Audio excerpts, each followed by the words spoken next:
Tá gravando já, Matheus? Tá gravando, pode começar. Ah, tá bom. Bom, dar as boas-vindas para nossa segunda aula do módulo, né? A primeira foi nessa segunda-feira, dia 16, e conforme a programação que a gente discutiu, né, na segunda-feira, né, na primeira aula, a gente está começando esse módulo de fundamentos, e esse módulo ele vai ser aberto com 3 aulas do Richard. Eu já apresentei o Richard, né, para vocês na segunda-feira, mas ele tem uma formação muito ampla, né, de especialista internacional em governança e administração de terras, com mestrado, é professor da Escola Nacional de Magistratura, é professor de pós-graduação na Universidade de Jaén, na Espanha, assim que fala, não tenho certeza, professor do INSPER, né, conselheiro do Fórum Fundiário de Corregedores da General da Justiça e é pesquisador também junto ao nosso núcleo aí na Universidade de São Paulo, na Exalc, né? E uma trajetória também muito ampla de atuação profissional, com uma experiência muito variada, né? Desde uma experiência de 10 anos no INCRA, né? Como diretor, né? Ele também esteve bastante envolvido, foi das lideranças aí na implementação do Terra Legal e outras ações, né, ligadas à questão fundiária junto ao INCRA e o governo. Atualmente atua, né, na iniciativa privada, né, e como eu também coloquei, né, na apresentação, que foi acho que um pouco mais longa do que essa, o Richard tem bastante experiência com a parte de ensino, de aulas, né? Então ele atua, né, como professor e palestrante em uma série de instituições e circunstâncias, né? E sempre trazendo essa questão, né, agrária com muita profundidade e também com muita experiência prática, né? Então ele conhece muito, né? É um dos grandes conhecedores dos aspectos conceituais, teóricos, e viveu boa parte da história, né? Disso em primeira pessoa, né? Como gestor público, e também tem uma vivência, uma experiência prática muito grande em muitas áreas que envolvem questão agrária relacionada com o meio ambiente e com outros temas, né? E como eu disse também na segunda-feira, pessoalmente para mim o Richard é uma preciosidade, porque quando eu tenho alguma dúvida, eu pergunto para ele e entendo, né? Porque às vezes eu tento tirar dúvidas com pessoas e as pessoas me explicam as coisas e eu não entendo a explicação, né? Então, por mais difícil que seja o assunto, quando o Richard me explica, eu saio, pelo menos, com a sensação de que eu entendi, né?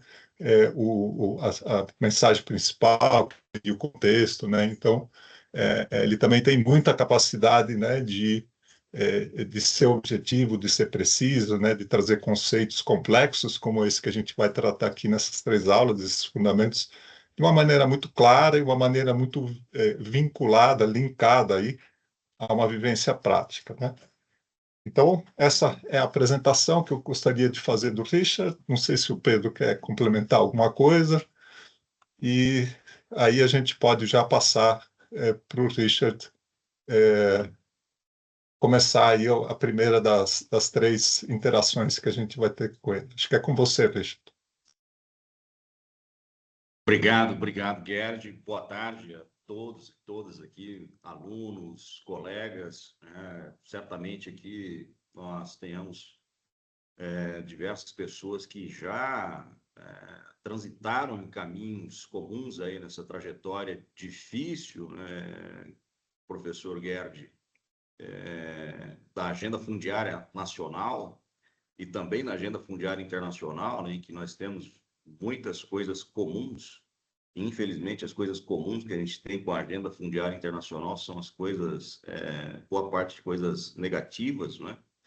E é um prazer enorme estar aqui e agradecer a iniciativa do Banco Central estar aqui ladeado, né, com a nossa liderança nessa área de pesquisa em geoprocessamento no país, que é o professor Gerd, teve por tantos anos aí na Universidade de São Paulo, né, e segue ali na Universidade de São Paulo, né, e segue na pesquisa, enfim, segue nessa batalha, né? O Pedro está conosco aí também em várias frentes de batalha nessa matéria, os demais colegas aí, o Beto, enfim, do GPP, né? Uma saudação também especial ao Cláudio Figueiras, né? Aqui do Banco Central, porque eu já tive a satisfação também de estar junto algumas vezes, tratando desse tema em audiências públicas no Congresso, né? E outras frentes, outros eventos, né?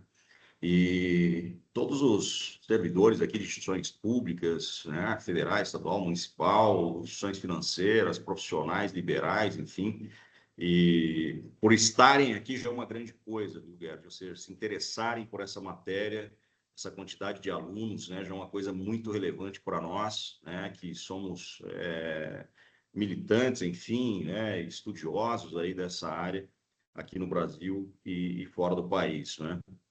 E, bom, eu preparei aqui uma conversa, né? E a ideia é que a gente faça uma conversa de fato e não uma palestra aqui para não sermos cansativos, né? Com todos os alunos e quem está depois ouvindo essa aula que vai ficar gravada,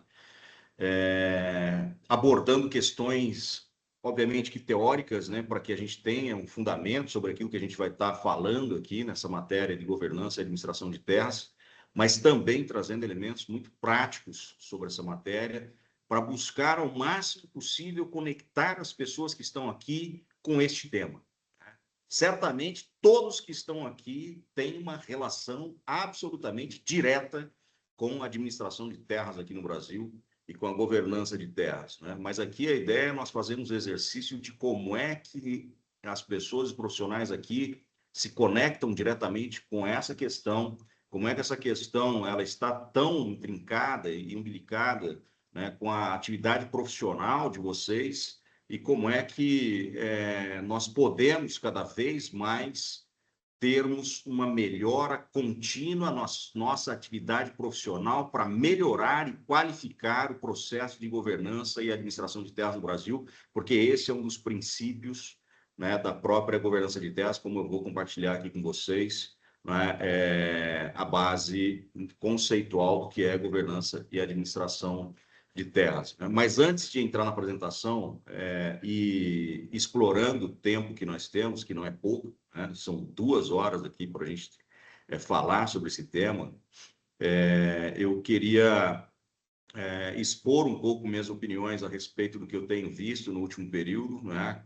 De questões que se relacionam com essa matéria, e a gente já entrar aí na apresentação para que vocês possam acompanhar, os slides aqui, não é? Primeira questão é diretamente conectada ao próprio título dessa capacitação, que é uma capacitação em geotecnologias para monitoramento do crédito rural e o Proagro. E nesse momento, né, até onde eu tenho acompanhado, nós estamos passando por uma auditoria do Tribunal de Contas da União sobre exatamente créditos agrícolas, ou seja, nós temos uma preocupação de um lado, né, aqui do Banco Central em melhorar esse processo e capacitar os profissionais, né, para que qualifiquem, né, o seu trabalho no que diz respeito ao crédito agrícola aqui no Brasil. E, obviamente, que essa qualificação ela está conectada diretamente a um trabalho que evite, né, qualquer tipo de problema, né, ou de atuação ali que gere algum prejuízo para o agricultor ou para as próprias instituições financeiras. Isso significa ter uma atividade profissional proba, qualificada, não é? Se afastando cada vez mais de qualquer tipo de irregularidade ou fraudes conectadas a esse tema, não é? Que são os créditos agrícolas e Proagro. Então, este título, não é, de geotecnologias para monitoramento do crédito rural e Proagro, ele é totalmente antagônico com o que nós vivemos no final do ano passado com a aprovação do decreto 12.689. Tá? E aí nós vamos estar tratando aqui de alguns antagonismos, Gerd, alguns antagonismos, né, que trazem inquietudes assim, que às vezes, coisas incompreensíveis, não é?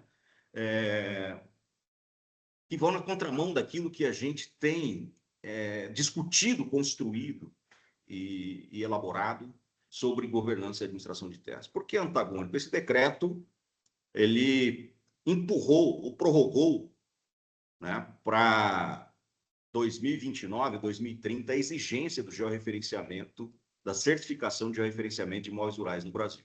Ora, nós estamos tratando aqui de capacitação em geotecnologias para monitoramento do crédito rural. Isso significa, minimamente, que você produza cada vez mais no Brasil informações geoespaciais de imóveis rurais e privados. Que você tenha capacidade de conhecer efetivamente as terras e o nosso território, isso só é possível com informação geoespacial desses imóveis. E aí nós temos um decreto que empurra a exigência desse georreferenciamento para 2029. Tá? Bom, e aí os bastidores de Brasília demonstram que esse decreto ele foi necessário também, e eu estou colocando por alguma justificativa que não sei se é tão pública assim, mas enfim, eu sempre zelo pela transparência, né, naquilo que eu estou tratando. Mas o ambiente, naquele momento de aprovação do decreto, pelo que nos foi colocado, era de uma tragédia maior, ou seja, que havia uma tramitação de um projeto de lei no Congresso, já em estágio avançado, para acabar com a exigência do georreferenciamento. Né? E aí, então, foi necessário uma medida, né, para tratar da prorrogação, foi uma medida mitigatória, eu diria, que, obviamente, todo mundo ficou muito inquieto com isso, né? Por quê? Porque é uma exigência que vem da Lei 10.267 do ano de 2001. A Lei 10.267 do ano de 2001 criou o chamado CNIR, Cadastro Nacional de Imóveis Rurais, e criou a exigência da certificação de georreferenciamento de imóveis rurais no Brasil. E depois veio o decreto 4449, que regulamentou esta lei, né, determinando os prazos para que os imóveis passassem pelo processo de certificação de referenciamento. Então, nós estamos desde 2001 construindo esse processo e o Brasil se tornou uma referência no mundo. Eu coloco no mundo sempre, né, que pese não tenha sido colocado aqui, eu sigo, né, Gerd, consultor da FAO, que é uma agência das Nações Unidas para a América Latina e Caribe, né, e consultor do Banco Mundial nesse tema de governança e administração de terras, e o Brasil se tornou uma referência por conta do que foi construído, né? Ao longo desse tempo, e nós construímos uma plataforma, uma base de dados do Brasil, que hoje soma mais de 350 milhões de hectares de terras georreferenciados, certificados, sem precisão, sem sobreposição, uma precisão posicional de 50 centímetros. Isso em qualquer lugar do mundo, se determinasse, através de lei, que tivesse que, em 20 anos, capturar informação geoespacial, sem sobreposição, com precisão posicional de 50 centímetros, qualquer um diria que era uma decisão maluca. E o Brasil conseguiu fazer isso. Né? E aqui nós estamos tratando de capacitar as pessoas em geotecnologia para monitoramento e, ao mesmo tempo, há poucos meses, tem um decreto que simplesmente empurra a exigência desse georreferenciamento lá para frente. Bom, um dos argumentos colocados foi que a exigência, especialmente para a agricultura familiar, ali poderia trazer um colapso, né, por conta do volume de operações que poderiam ocorrer, de georreferenciamentos a serem feitos. Ora, o georreferenciamento ele não é obrigatório para todo mundo. Ele só é obrigatório para aqueles que, conforme a Lei 10.267, por vender, remembrar ou desmembrar o seu imóvel. Quem não estiver enquadrado nessa regra não está obrigado a não ser ação de usucapião. Então, naturalmente, qualquer custo relacionado ao georreferenciamento poderia ser embutido no negócio, correto? Se eu estou comprando a terra do Pedro, ele não tem o georreferenciamento, eu farei o georreferenciamento, ou o Pedro faz o georreferenciamento e embute o valor do georreferenciamento na negociação do imóvel. Isso não seria um grande impedimento. Mas, enfim, eu gostaria de iniciar para que a gente começasse, né, Gerd, Pedro, os demais alunos, a pensar um pouco sobre essa situação que é bastante antagônica, né, mas que ocorreu e com, né, algumas justificativas de um mal menor, mas é um mal que a gente só vai medir as consequências e as externalidades negativas desse mal lá na frente. E aí, ao longo da minha conversa aqui com vocês, eu vou falando quais são os males possíveis, né, de uma medida como essa, né? Eu vou falar sobre os males, e aqui eu já antecipo uma coisa. Uma medida como esta é uma avenida e um canteiro e um celeiro fértil para os grileiros de plantão. Não exigir a certificação do georreferenciamento da propriedade é tudo que alguns grileiros no país gostariam para que pudessem operar o processo de apropriação ilegal de terras, não é? Sem que tenha uma certificação de referenciamento. É claro que nós tivemos uma medida do Conselho Nacional de Justiça, logo depois, né, que manteve a posição dos cartórios não exigir a certificação do INCRA, mas a lei 6.015, que é a lei de registros públicos, ela continua exigindo que o cidadão, né, tenha uma informação georreferenciada da sua propriedade. Então, esse é um tema que necessita ter um processo de acompanhamento permanente, monitoramento e fiscalização. Os cartórios precisam seguir exigindo uma informação georreferenciada das propriedades rurais, especialmente nos seus atos registrais, mesmo com esta prorrogação para 2029 do decreto da exigência da certificação do georreferenciamento, né?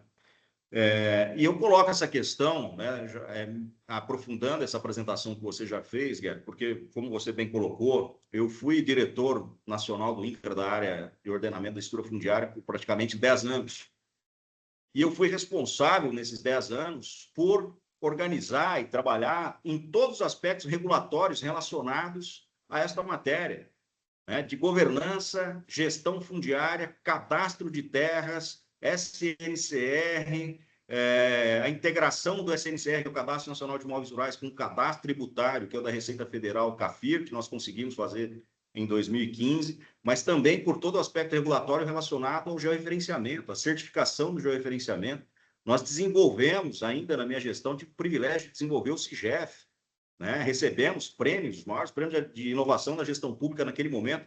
Com o CIGEF, nós conseguimos combater uma série de problemas relacionados à fraude, corrupção, entendeu?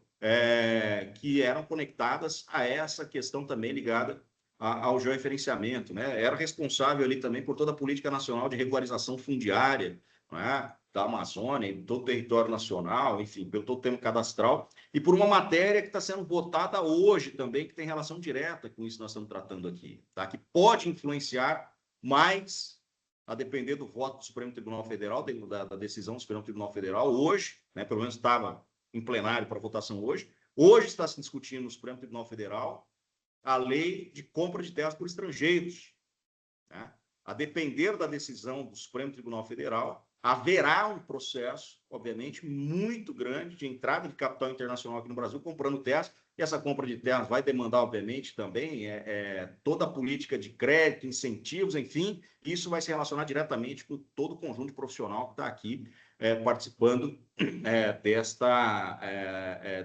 desta capacitação, né? Então, eu queria primeiro fazer essa introdução aqui, provocando um pouco a respeito desse contexto, né, mais recente que nós estamos vivendo relacionados a essa matéria, e já entrar num outro ponto, que é já um pouquinho antes da apresentação, Guerra, também para provocar um pouco aqui os alunos sobre a nossa realidade brasileira, né, e como é que a gente chegou onde nós chegamos aqui nesse ambiente fundiário confuso, né? Eu sei que todos que estão aqui têm a perspectiva dessa capacitação mão na massa, entende? De coisas muito práticas e coisas, né, muito direcionadas a essa atuação profissional, ligadas ao trabalho de campo, seja na elaboração de projetos de crédito de assistência técnica, de georreferenciamento, enfim, deve ter advogados aqui também, agrônomos, agrimensores, cartógrafos, engenheiros florestais, enfim. Mas eu peço a todos os alunos que estão aqui, assim, que dediquem um pouco do tempo, pelo menos, para aqueles que estão se dedicando a essa profissão relacionada à terra e ao rural brasileiro, a conhecer um pouco da nossa história, entende? a conhecer um pouco da nossa história no país, para que efetivamente consiga entender a situação daqueles agricultores e produtores rurais que vocês estão lidando lá na ponta e o porquê que alguns aspectos, né, que estão, às vezes, prejudicando diretamente esses produtores têm uma conexão direta com essa história, né, que é a nossa história, a história de ocupação territorial do Brasil, a história de destinação de terras no Brasil e a história das instituições públicas relacionadas a esse processo de gestão e administração de terras do país. Nós precisamos entender minimamente esse processo para compreender o porquê que, às vezes, por exemplo, o meu cliente, agricultor, o produtor, não consegue acessar o crédito. Por que ele não consegue acessar o crédito? Porque tem algum problema de ordem fundiária, algum problema de ordem ambiental, ou, às vezes, o problema de ordem ambiental está diretamente conectado com o problema de ordem fundiária, né? Então, por que isso existe hoje? Qual a conexão desse hoje com esse passado que nós tivemos no nosso território, né? Com isso, eu vou começar aqui, né, depois de 15 minutos dessa breve introdução, a fazer a minha... Está compartilhando aí? Está compartilhando. Fazer a minha apresentação sobre esse tema. Governança e administração de terras, né? Bom, primeiro tem um conceito que durante muito tempo, né, vem sido debatido e ali no início dos anos 2000 buscou-se consensuar, né, o que seria, né, essa governança de terras, porque durante muitos anos, ao invés de tratar essa questão da gestão e ordenamento territorial como uma questão de governança, se tratou exclusivamente dessa questão, sempre com a preocupação concentrada aos aspectos arrecadatórios, fiscais e tributários nos países, né? E para tratar das questões fiscais, tributárias relacionadas à terra, naturalmente tinha uma matéria que era a base disso tudo, que era o cadastro, né? E, historicamente, então, esse cadastro, que era o cadastro de terras, ele tinha uma preocupação primária e durante muitos anos foi assim, voltada à cobrança de impostos, né? Ou seja, toda informação relacionada ao território, à ocupação da terra, desde o cadastro napoleônico, né, que é o primeiro cadastro aí que nós temos, os primeiros, né, no mundo, ele tinha essa preocupação, né, relacionada, obviamente, a ter o controle sobre quem estava ocupando essa terra, né, como estava ocupando essa terra, qual é a terra que estava ocupando, mas, né, com a preocupação aí de cobrar impostos, né? Então, tem alguns autores, Lennemark, Williamson, né, da Universidade de Wisconsin, enfim, e outros pesquisadores que ainda estão aí em organismos internacionais, alguns colegas, né, que participaram da construção conceitual da governança de terras, e a FIG, que é um ator muito importante nesse processo, que é a Federação Internacional de Geômetras, né? Então, chega um conceito, né, e uma abordagem necessária para tratar desse tema, que é a governança de terras, que conceitualmente, então, é um conjunto de regras, processos e organizações, e aqui organizações, especialmente as instituições públicas, né, mas também algumas privadas, que tratam dessa matéria, né, essas regras, processos e organizações pelos quais se determina o acesso e o uso da terra de um território, né, que se dá por meio das políticas públicas, da legislação, dos programas, dos papéis e relações organizacionais, da capacidade de implementação e dos sistemas de informações disponíveis. Quando a gente está falando de sistema de informações aqui, são sistemas de cadastro. Nós vamos falar muito disso, e o Pedro depois vai abordar nesse tema sobre cadastro aqui no Brasil com um pouco mais de profundidade, né? Mas não tem como tratar de governança e administração de terras sem falar de cadastro, tá? E nessa perspectiva da governança, então, né, ela avançando um pouco, né, dessa lógica só de instituições, regras e processos, né, nós demos um passo um pouquinho maior aí com a perspectiva de uma dimensão também inclusiva, né, no acesso à terra, o manejo de instrumentos para buscar a sustentabilidade socioeconômica e ambiental nos países, né? Ou seja, não basta só termos instrumentos que permitam, ou instituições que trabalhando com esse processo de ordenamento territorial, gestão e administração e destinação de terras, mas também a governança ela pressupõe que esse processo seja inclusivo, né? E ainda concentrado em governança de terras. Logo em seguida nós vamos falar da governança responsável da terra, né? E por quê, né, é fundamental que os países tenham, né, como um background para o desenvolvimento econômico e um pilar para o desenvolvimento socioeconômico, né, uma política e uma estrutura, né, para governança de terras, né? Porque, naturalmente, né, essa discussão em nível global, né, e especialmente, depois eu vou falar um pouco sobre as diretrizes voluntárias para a governança responsável da terra, mas isso se avançou muito de 2009 até 2012, né, e se explica um pouco, né, professor Gari, ali naquele período de 2008, 2007, 2008, 2009, nós estávamos passando pela chamada crise mundial de alimentos, crise das commodities, enfim, e houve um movimento, especialmente nos países em desenvolvimento aqui, muito duro de entrada do capital internacional para a compra de terras e processo chamado de acaparamento, né? Ou seja, de perda de terras por aqueles mais vulneráveis, e essa perda se dá especialmente pela vulnerabilidade na ocupação da terra, ou seja, as pessoas que estavam, em alguma medida, vulneráveis foram vítimas de um ambiente geopolítico internacional, né, de uma crise, e naquela crise a compra de terras em países em desenvolvimento se tornou uma grande oportunidade para a entrada do capital internacional, né? Por outro lado, né, a governança, então, ela passa a ser fundamental para que esses países, e por isso estão colocando aqui, né, que tem sido consensualmente, mundialmente consensuado, que os direitos de propriedade, quando a gente está falando de direito de propriedade, não é o direito exclusivamente individual, né, e não soberano, mas direito de propriedade conectado ao uso da terra e ao cumprimento da função social dessa propriedade, né, e o acesso à terra, seja ele individual ou coletivo, né, que sejam seguros e com base em informações confiáveis, são a base para o crescimento econômico sustentável de uma nação, não é?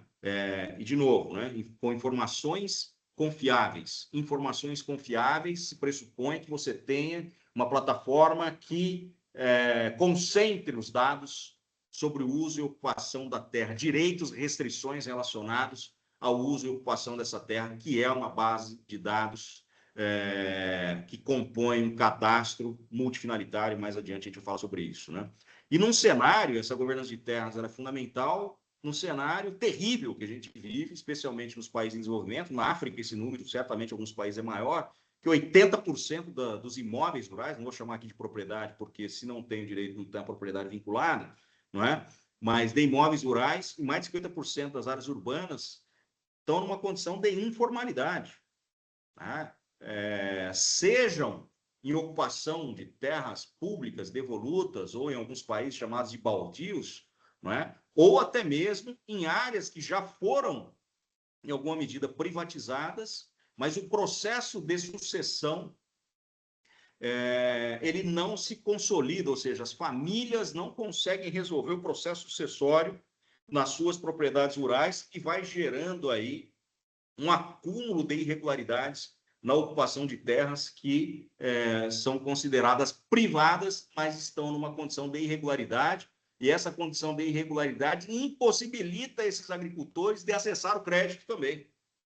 E aqui eu chamo atenção para essa invisibilidade, que no país ela é latente, né? Eu tenho explorado muito isso em diversos ambientes, que nós temos, sim, uma situação de muita vulnerabilidade em bolsões de terras públicas e devolutas na Amazônia, em regiões do Nordeste, né, o norte de Minas Gerais, Pontal do Paranapanema, ali em São Paulo, nas faixas de fronteira aqui no Brasil, na parte da fronteira oeste do Rio Grande do Sul, ali alguns bolsões ainda de áreas de vulnerabilidade, mas nós temos muitos agricultores familiares em áreas que são tidas como privadas, mas que não conseguem resolver este problema, especialmente da sucessão familiar, e seguem na irregularidade, não é? E não conseguindo acessar os seus créditos e ficam fora, né, das políticas públicas aí de acesso ao crédito. Então, outro elemento, né, do porquê da necessidade de governança de terras, os sistemas cadastrais de registro de imóveis na América Latina, e não diferente aqui no Brasil, necessitam de modernização e adequação à realidade territorial administrativa. Quando eu estou colocando sistemas cadastrais, necessitam de modernização e adequação, eu coordenei uma pesquisa, tem uns 5 anos mais ou menos, com um professor, um pesquisador do Chile, em 7 países aqui da América Latina. 3 ou 4 países da América Central, em que a constatação, primeiro, os cadastros são totalmente desatualizados. Segundo, a maior parte dos países tem um cadastro que não atinge metade do seu território de cobertura de informações sobre as terras. Terceiro, são cadastros etnicamente inadequados porque não cadastram direitos que não sejam os direitos formais somente. O cadastro, que é multifinalitário, ele necessita, para ser uma ferramenta eficaz no sistema de administração de terras, que seja multifinalitário, que seja integrado, que tenha uma perspectiva de interoperabilidade, integração com os registros de imóveis e que compreenda todo tipo de uso e ocupação da terra, seja ele individual, seja ele coletivo, seja ele um direito formal, seja ele uma posse, seja ele um direito consuetudinário, um direito tradicional, né? E nesses países, todos, né, tinham as suas bases em sistemas de administração de terras inadequados nesses aspectos, né? E para fechar, então, as economias do mundo que prosperam, né, que se desenvolvem, promovem os direitos de acesso a terras sustentáveis, seguros, sistemas eficientes como fundamento aí das políticas sociais e econômicas de sustentabilidade ambiental. Bom, aqui nós estávamos falando o porquê da governança de terras, aqui, e falamos da governança da terra, aqui eu trago esse passo que foi dado a partir do ano de 2009, que foi a construção não só de um conceito, mas de um instrumento, que foram as diretrizes voluntárias para a governança responsável da terra, dos recursos pesqueiros e florestais, aprovados no ano de 2012 no Comitê Mundial de Segurança Alimentar. E esse é o único instrumento que foi aprovado de forma unânime por todos os países membros das Nações Unidas, não é? E foi construído com participação do setor privado, das instituições públicas, da academia, da sociedade civil, então muito legitimado, não é? E traz esse conceito de governança responsável da terra, então, não só a governança da terra, né? E nessa perspectiva de governança responsável, nós temos aqui um ecossistema que envolve um marco político, né? Um pilar que são os marcos jurídicos, né? Regulatórios, normas, leis e regras, os direitos que estão totalmente vinculados a esses marcos que estão sendo construídos aqui em cima, as responsabilidades dos agentes, dos atores, daqueles que estão acessando a terra, mas também dos responsáveis aí pelas instituições que estão na composição das instituições públicas aqui em cima, não é? Aliás, aqui embaixo, não é? E isso compõe um marco institucional da governança responsável da terra. Mas para ser responsável, de fato, ela tem, né? E nas diretrizes voluntárias ficou evidente essa questão que considerar, né, os direitos humanos pactuados internacionalmente e que o acesso a essa terra ele seja equilibrado e sustentável, né? Nas diretrizes voluntárias para a governança responsável da terra foram aprovados, e como o próprio nome diz, são diretrizes voluntárias, mesmo que tenham sido aprovadas de forma unânime por todos os países membros da América Latina, das Nações Unidas. Elas são voluntárias e têm orientado, né, os países na formulação de políticas públicas, né? Eu tenho tido o privilégio de acompanhar 6 ou 7 países aqui da América Latina. Não é um processo fácil, naturalmente, de convencer a internalizar nos instrumentos institucionais, né, nas normas e leis, as bases, né, das diretrizes voluntárias para a governança da terra, mas alguns países têm avançado aí, de forma exemplar nesse aspecto, né? As diretrizes, elas trouxeram alguns princípios gerais, depois tem os outros princípios norteadores e tal, mas os princípios gerais que correspondem com aquele conceito lá atrás da governança da terra, um deles, né, número 1, é reconhecer e respeitar os direitos legítimos de acesso à terra, né? Então, o princípio geral número 1 é que os países reconheçam e respeitam os direitos legítimos de acesso à terra. Se o cidadão tem um direito legítimo de ter a sua terra regularizada e ele está sobre uma terra pública, o governo tem que cumprir a sua responsabilidade de garantir a regularização dessa terra para que esse cidadão passe a acessar as políticas públicas aprovadas nesse país, né? O Estado precisa salvaguardar esses direitos, facilitar o seu pleno gozo, permitir o acesso à justiça para eliminar os conflitos sobre esses direitos. Porque, em geral, e nós sabemos, os países eles não têm um território que se estendem, se encolhem, se estendem, se encolhem, né? Pelo menos na região em que a gente vive, né? Então, o processo de reconhecimento de direitos sobre a terra na regularização fundiária, seja a regularização fundiária na Amazônia, né, na região Nordeste, ou onde quer que seja, provavelmente, em alguma medida, vai encontrar ali algum conflito em algum momento, né? Seja sobre alguma ocupação anterior, enfim. Então, é necessário que o Poder Judiciário, e aqui no Brasil é importante que se diga e se registre, o Poder Judiciário tem avançado nesse aspecto, né? O Gerd colocou aqui, eu sigo conselheiro do Fórum Fundiário Nacional dos Corregedores Gerais de Justiça. A gente avançou com o Conselho Nacional de Justiça, que estruturou uma agenda para esse tema fundiário dentro da estrutura de justiça no Brasil, especialmente nas Corregedorias Gerais de Justiça, não é? Então, a ideia é que a justiça esteja aí mais próxima desses ambientes, não é? Na aplicação dessas políticas para eliminar esses conflitos que trazem, né, que dizem respeito aos direitos de acesso à terra. E, principalmente, para evitar que os conflitos ocorram, né? Sejam conflitos, de fato, ali pela ocupação da terra, sejam conflitos, né, relacionados a problemas de caráter formal, que depois vai escalar para uma judicialização. Então, a ideia é que haja processos conciliatórios. A proposta dessas diretrizes é que o Poder Judiciário se prepare para tratar dessa matéria. A Constituição brasileira já determina que o Poder Judiciário especialize, né, as suas varas, os seus tribunais, para que criem varas agrárias especializadas para tratar desses temas, exatamente, né, para que tenha uma atuação na preventiva, né, diante desses conflitos. E também para prevenir a corrupção, obviamente, né, que está entranhada em diversos países quando nós temos um padrão de vulnerabilidade e debilidade na governança e na administração de terras. Essa vulnerabilidade e debilidade traz, não é, também aí um terreno muito fértil, não é, para um processo de apropriação ilegal de terras, para um processo de grilagem de terras e para um processo de corrupção, né? E corrupção aí provocada por vários agentes, né? Desde o setor privado, o setor público, enfim, a gente vai ver isso mais adiante, tá? Como eu já coloquei, dentro dessa estrutura, né, da governança responsável da terra e das diretrizes voluntárias para a governança da terra, nós temos, de um lado, o que se caracteriza como uma governança débil, né?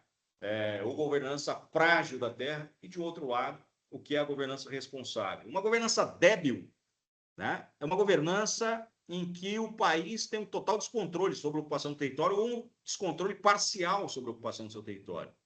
Essa debilidade fundiária da governança da terra gera insegurança jurídica aos produtores, proprietários rurais, agricultores, comunidades, enfim, marginaliza especialmente os mais pobres porque eles estão distantes, não é?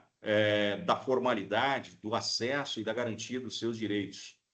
A debilidade conduz a abusos de poder e a corrupção. Por quê? Porque essa debilidade ela não permite o Estado ter uma capacidade real de controle, fiscalização e monitoramento sobre a gestão daquele território, a administração daquela terra, não é? E o cidadão, o aproveitador desse ambiente, vai certamente praticar abuso de poder e corrupção para se apropriar ilegalmente de terras que, por vezes, estão ocupadas por agricultores ou famílias mais pobres, né?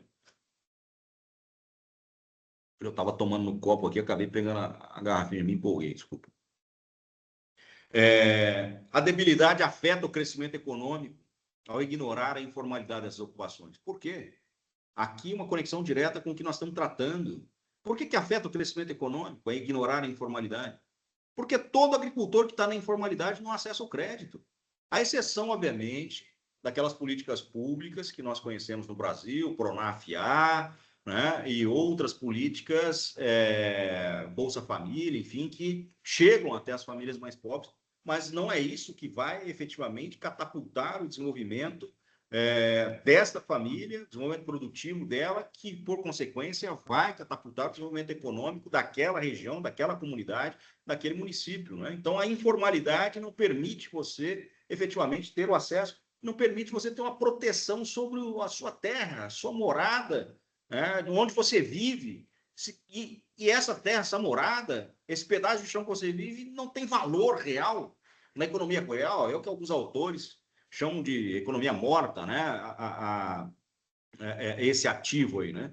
ele coloca em risco a sustentabilidade ambiental, essa debilidade. E basta ver o que acontece, né? E se a gente olhar os gráficos de onde concentra o maior volume de desmatamento, tem uma conexão direta com a debilidade fundiária, com a ocupação informal das terras, né?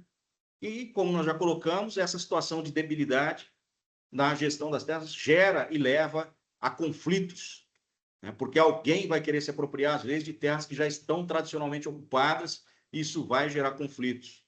E gera e produz pobreza, insegurança alimentar e a fome, porque pessoas... E aqui nós estamos falando do Brasil, de algumas regiões. Quando a gente fala dessa situação de vulnerabilidade fundiária, muita gente pensa na Amazônia. Mas, proporcionalmente, grandes e vastas regiões do Nordeste concentram o maior volume de terras devolutas no país. Por isso, diversas políticas públicas que exigem algum nível de formalidade da terra, documento da terra, não chegam em diversas regiões mais pobres do país, especialmente no Nordeste. E as pessoas cada vez mais empobrecidas, vulneráveis, sem conseguir se proteger e proteger o seu direito, e o seu direito àquela terra. Estou dizendo isso porque nós coordenamos, na época, um dos maiores programas de regulação fundiária na América Latina, que se deu no Ceará. Depois nós construímos, obviamente, né? Eu também tive a satisfação de coordenar a formulação do Programa de Regularização Fundiária da Amazônia, lá em 2008, 2009, enfim, Programa Terra Legal. Mas no Ceará, nós aplicamos uma metodologia por varredura em todos os municípios praticamente do estado do Ceará, e diversos municípios nós identificávamos mais da metade do seu território sem qualquer formalidade na ocupação da terra. No Ceará foram mais de 100 mil agricultores regularizados por esse processo de metodologia de varredura, né? Bom, eu queria concentrar mais o tempo aqui na exploração dessa debilidade para a gente ter clareza do quanto esse ambiente de debilidade aqui prejudica as políticas, o acesso a essas políticas públicas, especialmente o acesso ao crédito. Não à toa, né, um dos requisitos aí do acesso ao crédito, obviamente, é o documento da terra, mas tem outros requisitos que estão colocados nas resoluções do Conselho Monetário Nacional, que tem relação direta com esse tema, tá? E aqui, do outro lado, a governança responsável, que pressupõe que o Estado tenha um cadastro eficiente integrado aos registros. Cadastro eficiente é um cadastro de terras, como já coloquei, multifinalitário. Multifinalitário é um cadastro multipropósito, que ele atenda às diversas instituições. Ele é um cadastro em que, neste cadastro, o INCRA, o Serviço Florestal Brasileiro, a FUNAI, a Receita Federal, a Secretaria de Patrimônio da União, o Ministério da Fazenda, o IBAMA, o Instituto Chico Mendes, o DENIT, todos aqueles, os estados, consigam enxergar para uma propriedade a partir de um prisma, uma lupa, entende? Que integre todos os dados que são produzidos por diversas instituições. Então, produz em diversas instituições, se integram a partir de chaves de conexão, né, únicas que possam identificar essas parcelas, esses imóveis, e devem, obviamente, para ser eficientes, ser atualizados para que sejam dados úteis para a gestão das políticas públicas, para, obviamente, proteção dos próprios produtores rurais e agricultores, né? E precisamos avançar para a integração desses cadastros multifinalitários com os registros de imóveis. Não dá para nós termos uma informação do cadastro, uma declaração, uma inclusão no Sistema Nacional de Cadastro de Imóveis Rurais, de um imóvel de 1.000 hectares com determinadas características, e lá no registro tem uma informação totalmente distinta que não se conversa. Não é razoável nós termos na matrícula do imóvel uma informação que não é coerente com os dados que estão declarados no Cadastro de Imóveis Rurais, tanto na Receita como no INCRA, não é? Bom, isso no que diz respeito ao cadastro. Temos que ter leis e normas consistentes, né? E essas leis e normas, elas precisam sempre zelar pela proteção desses direitos, né? Mas sem construir lacunas, especialmente em leis que sejam aprovadas para frente. E quando eu falo lacunas, é não criar anistias que permitam uma constante ocupação ilegal, especialmente de terras públicas, tá? A governança responsável da terra pressupõe o acesso aos recursos naturais mais equilibrados, protege o cidadão da perda das suas terras, fortalece a transparência e a tomada de decisão são mais as tomadas de decisão são mais participativas. Por que fortalece a transparência? Porque, naturalmente, esses dados sobre o uso e ocupação da terra, dados provenientes de cadastros multifinalitários, cadastros multipropósitos, eles devem ser, dentro da regra da Lei Geral de Proteção de Dados, obviamente, aquilo que não está previsto na Lei Geral de Proteção de Dados, devem ser informações públicas, para a sociedade brasileira conhecer por que eu estou no meu município e não posso conhecer a estrutura fundiária do meu território. Entende? E ajuda a assegurar que as disputas, quando nós temos uma governança responsável da terra, que essas disputas fundiárias se resolvam antes de chegar na escala de um conflito, e às vezes esse conflito leva à morte. Basta a gente observar os relatórios de conflitos agrários no Brasil, os bolsões que concentram uma parte dos conflitos, tem mais 2 fatores vinculados: debilidade fundiária, ocupação irregular de terras públicas e pobreza. Tá? Então, se a gente tem um processo, né, de garantia desses direitos, de monitoramento sobre o uso e ocupação dessa terra, no processo de regularização dessas terras, tem uma medida do Estado para mitigar ou conciliar, né, a garantia desses direitos, a gente evita que essas disputas aí cheguem, né, às tragédias que às vezes a gente vê aqui pelo Brasil. Não é? Bom, estamos falando da governança de terras e, naturalmente, que a governança ela só é possível, não é, se nós temos sistemas de administração de terras eficientes. Né? E por que o sistema de administração de terras é o pilar fundamental para que tenha uma governança eficiente? Premissa básica: não se governa aquilo que não se conhece. Não é possível a governança de um território desconhecido. Por que não é possível? Não é possível pensar uma política pública, não é possível pensar, não é possível ter elementos, informações que me orientem onde é que está concentrado o maior déficit, por exemplo, de acesso ao crédito no país, onde é que estão, né, concentrados os agricultores familiares, os grandes produtores, para que tipo de crédito preciso direcionar para determinada região, se eu não tenho informação adequada sobre essa terra, sobre esse território.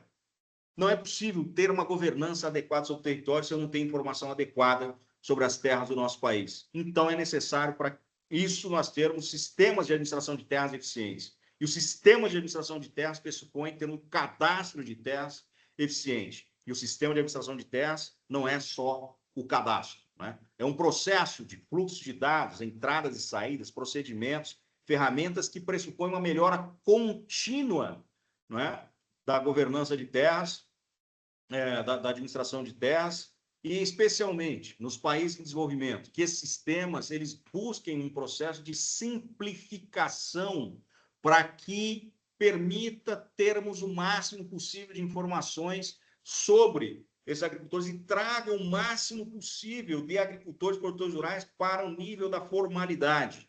Né? E aqui tem diversas disciplinas que convergem na construção do sistema de administração de terras. Por isso que eu disse no início que todos vocês que estão aqui estão, em alguma medida, conectados com essa matéria. Porque aqui nós temos, né, matéria de cadastro, direito de propriedade, direitos territoriais, ciências agrárias, tecnologia, geomática, topografia, geomensura, enfim, e todos os serviços que estão embarcados nesses temas com múltiplos atores, notários, registradores, cadastradores, né, prefeitos, funcionários públicos, pessoas naturais, jurídicas, entidades normativas, engenheiros agrimensores, agrônomos, enfim, profissionais liberais, que vão aplicando nesse sistema de administração de terras alguns regulamentos e normas, como no Brasil nós temos, né, o Programa de Prevenção e Controle de Desmatamento da Amazônia, PPCDAM, resoluções do Conselho Monetário Nacional, a Lei de Regularização Fundiária, a Lei de Registros Públicos, provimentos do Conselho Nacional de Justiça, das Corregedorias Gerais de Justiça e demais, né, regulamentos que nós temos. Não é? E aqui, observando alguns acordos, instrumentos pactuados, construídos internacionalmente, não é? Um deles é o LADM, Land Administration Domain Model, aqui, que é um standard que orienta a estruturação de sistemas de administração de terras dos países em desenvolvimento, não é? O ISO 19152, que é o ISO conectado ao LADM. Esse ISO também foi um processo de construção envolvendo, né, todos esses atores, especialmente especialistas desses organismos de cooperação bilateral, para que os países tenham. Né? Não adianta eu ir lá e dizer que ele precisa ter um sistema de administração de terras ou melhorar a governança de terras, se ele não tem minimamente uma orientação para estruturar isso. Hoje nós temos, né, o ISO aqui, que traz consigo o LADM e o marco efetivo para a administração de terras, chamado FELA, em espanhol, que já vou tratar disso. Esses instrumentos, né, para efetivamente termos aí obtenção, atualização e publicidade dessa relação entre direitos, né? O que é o ISO 19152, ou esse chamado LADM? Vocês vão ver muito, e o Brasil está Richard, embarcado nesse processo. só um segundo, Richard. Desculpa interromper, mas acabaram entrando algumas perguntas. Podemos fazer uma pausa para a gente não mudar demais de assunto antes de Sim, trazer tá. essa pergunta? Tá. Senão a gente avança muito, aí a pergunta fica obsoleta, né? Assim, uma delas é sobre governança de terras, né? Você demonstrou, assim, quando você descreveu isso, que as debilidades, né, elas são ruins para a sociedade, são ruins para os vulneráveis, são ruins para a economia, né? Tem um monte de efeitos ruins isso, né? E que a governança responsável, ela resolve isso, né? Ela traz um benefício para a sociedade, para a economia e para os vulneráveis. Tem o inverso, né? Para quem que uma debilidade é boa, né? Dessa moeda, né? Porque se é uma situação persistente, né? E muito ruim do ponto de vista coletivo, né? E de externalidades, existe uma outra possibilidade de a gente olhar para uma governança débil como de quem é favorecido por isso? Tem 3 grupos básicos aí: o crime organizado, os grileiros, né? Que se favorecem desse ambiente, né? da debilidade na governança de terras, e os corruptos. E às vezes eles se encontram. Os corruptos às vezes estão vinculados ao crime organizado, não é? E os demais atores aí também. Como eu coloquei ali, né, isso favorece efetivamente um ambiente de apropriação ilegal de terras públicas, onde a gente tem ainda terras públicas, porque afasta o efetivo controle do Estado sobre aquele território. Se o Estado não tem informação qualificada, não tem a gestão, e aqui eu estou falando Estado de forma integrada, com o setor privado, inclusive, né, que os proprietários, nas regiões, tanto é que nas regiões do Brasil em que nós temos a estrutura fundiária mais estabilizada ou estável, esses problemas são menores, né? A gente vê quase nada se falar sobre grilagem de terras no Rio Grande do Sul nos tempos modernos. Obviamente que lá, após Sesmaria, nós tivemos também ali problemas relacionados a isso. Mas nas regiões consolidadas do ponto de vista fundiário, esses problemas são menores, né? A gente pegar os bolsões de vulnerabilidade no Brasil, em que a gente concentra pobreza, conflito, grilagem, corrupção, né? Esses elementos que são as externalidades mais nefastas e negativas da debilidade fundiária, beneficiam esses grupos que vivem em torno dessa situação, tá? Da situação de vulnerabilidade. Olhando para o território nacional, nós não podemos dizer que o Brasil vive num ambiente de debilidade fundiária. Tá? Acho que nós precisamos ter essa consciência aqui que nós conseguimos avançar muito, né? Temos problemas? Temos problemas. Mas e eu vou entrar aqui, né, na questão fundiária brasileira, logo depois aqui dessas questões de caráter conceitual, internacional. Nós temos várias questões aqui de evolução no Brasil, que, inclusive, alguns elementos muito positivos que são remanescentes da década de 70, por incrível que pareça. Se a gente olhar o que nós fizemos aqui no Brasil na década de 60 e 70, e olhar para países vizinhos aqui, né? Olhar para o Paraguai, por exemplo, Colômbia, enfim, outros países, né? Bolívia, nós tivemos uma evolução gigantesca nessa perspectiva de governança e administração. Mas ainda, considerando, né, o tamanho do nosso país, né, nosso território, nós temos regiões, né, que vivem essa vulnerabilidade, tá? E que precisa ser enfrentada, precisa ser atacada, né, a partir de políticas públicas efetivas aí, né? Por exemplo, não é razoável nós ainda termos no Brasil uma coisa que é tipicamente brasileira, uma jabuticaba brasileira, que é terra devoluta. Entende? Terra devoluta é uma terra que sequer foi arrecadada pelo Estado até hoje. Tem sempre aquela confusão, o que é terra pública, o que é terra devoluta, não é? A terra devoluta não é nem privada e nem pública ainda. Ela não é privada porque a instituição pública não trouxe para o seu patrimônio e, por consequência, ela não pôde privatizá-la, não é? Então, gera ali um padrão de vulnerabilidade. Nós temos no Vale de Jequitinhonha, no Goiás, perto de Brasília, no Pontal do Paranapanema, no Vale do Ribeira, as chamadas ações discriminatórias de terras públicas até hoje. Ações que se arrastam há décadas, que não conseguem concluir, e ali ainda vivem dezenas de agricultores ou produtores rurais numa informalidade, porque o Estado não conseguiu operar esse processo de arrecadação das terras para o seu patrimônio. E aí, obviamente, isso implica diretamente aqui as políticas públicas de acesso a crédito e outras políticas. Muito bem. Entrou uma pergunta do João Leonel, talvez você até conheça, né? Trabalhou no ITESP, acho que está no PNCF agora, que é justamente sobre isso, né? Se você pode comentar, né, a mudança promovida pelo governo do Estado de São Paulo a partir dos anos 2018, 2016, que permite a regularização de terras públicas devolutas, né?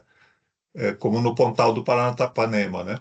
Que a legislação anterior ela previa que essas áreas deveriam ser arrecadadas para a implementação de assentamentos rurais, né? Ele traz aqui a lei 4957/85, né? E alguns outros aqui, a 115 de 2016 e o decreto 62738 de 17. Se você tem algum comentário que você possa fazer sobre essa mudança, né, de enfoque no Estado de São Paulo. Obrigado pela pergunta, João Leão. Você traz uma questão importante aqui, Gerd e Pedro. Primeiro, antes de tratar da lei específica, nós temos uma questão complexa no país, obviamente, que é que a legislação que trata do direito agrário, ela é de responsabilidade da União e do governo federal, né, regulamentar. Só que com o Brasil República, obviamente, os estados têm sua responsabilidade na gestão do seu patrimônio. O que o João Leonel traz aqui? O Estado de São Paulo aprovou uma lei, e assim nós temos diversas leis estaduais sendo aprovadas em algumas regiões. Eu tive também aí a satisfação de coordenar a formulação de algumas leis em alguns estados, né? Recentemente no estado do Piauí, a lei mais recente do estado do Piauí, eu tive na coordenação da formulação dessa lei. E são leis que buscam regularizar as terras públicas que estão no seu território. Qual é o problema? Primeiro problema, pegar a região da Amazônia, por exemplo. E esse é um problema que precisa ser enfrentado. E aí, governo federal e governos estaduais. O governo federal estrutura uma lei para regularizar as terras públicas federais. Aí tem um governo do estado que aprova uma lei com requisitos e critérios diferentes da lei federal. Aí tem um estado do lado desse outro estado aqui que aprova uma outra lei com critérios diferentes do estado vizinho. Você não tem uma parametrização para um processo de regularização fundiária de terras públicas, às vezes, nas mesmas regiões, no mesmo bioma, em regiões que têm a mesma característica. Às vezes, o cidadão está na fronteira de um estado e outro, um vai ser regularizado com um requisito, com alguns requisitos a serem exigidos, com o preço da terra diferente do vizinho que está no estado do lado, não é? De um lado, um estado quer flexibilizar ao máximo a regularização, do outro estado quer colocar o máximo de requisitos. Então, essa é uma questão que também está nesse ambiente da debilidade na governança de terras, viu, Gerd? Se nós temos uma governança adequada, primeiro é fundamental que haja minimamente uma integração aí entre os estados, né, o governo federal, para construir normas que sejam minimamente horizontalizadas no que diz respeito aos requisitos para a regularização das terras. Nós tínhamos problemas, inclusive, no governo federal, que tinha uma política para a regularização de assentamentos e uma política diferente para a regularização fundiária, em terra pública, fora de assentamento. Aí o cidadão que estava dentro do assentamento ia ser regularizado, ia pagar pela terra, e o que estava fora de assentamento tinha uma lei que permitia a gratuidade até um módulo fiscal. Isso foi superado depois, obviamente, mas nós já vivemos isso, né? Com relação ao que o João traz aqui, tem controvérsia sobre a aprovação da lei de São Paulo e diversas outras. Tem ação direta de inconstitucionalidade contra a lei de regulação de terras do Tocantins, por exemplo. Tem muita referência favorável à lei de terras do Piauí e também algumas críticas. Na de São Paulo não foi diferente, né? A de São Paulo tem críticas de que a lei foi construída para regularizar grileiros e os movimentos sociais apontam muito essa crítica. A Federação de Agricultores e Produtores Rurais, que é uma lei muito positiva, importante, porque enfrenta essa problemática da vulnerabilidade em terras devolutas, né, e passa, de fato, a regularizar os agricultores que estão sobre ela. Então, tem uma questão aí de ordem política também, que passa muito pelo gestor do Estado, né, da autoridade do Estado, a uma decisão política do que ele pretende com a destinação de terras, não é? E alguns governadores, a depender da força política que está dirigindo aquele Estado, vai, obviamente, construir uma lei ali mais focada para priorizar a garantia de direitos coletivos, direitos individuais, até um modo fiscal, e outros vão partir para um processo mais agressivo de regularização de áreas que vão até o limite possível, que é o limite que está na Constituição, que é a regularização até 2.500 hectares. Então, aqui tem fatores de ordem política que eu não vou entrar no debate, né, do que deve ser ou não, mas estão dentro da regra. Tocantins, por exemplo, está sofrendo uma ação de inconstitucionalidade na lei do Estado, não é? Por conta dos critérios utilizados. Mas a lei federal, a Constituição Federal, permite que o Estado regularize suas terras até 2.500 hectares. Né?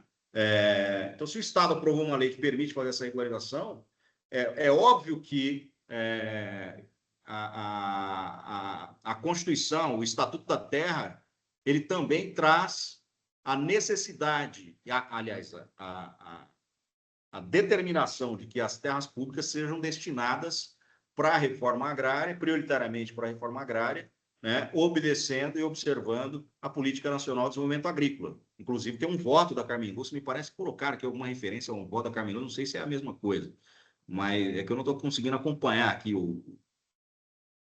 tá aqui no chat, mas assim, tem um voto da Carmen Lúcia relacionado à lei de ratificação de títulos em faixa de fronteira. Que eu discordo em parte do que está no próprio voto da ministra, tá? Eu trabalhei na construção daquela lei, inclusive, de ratificação de títulos na faixa de fronteira.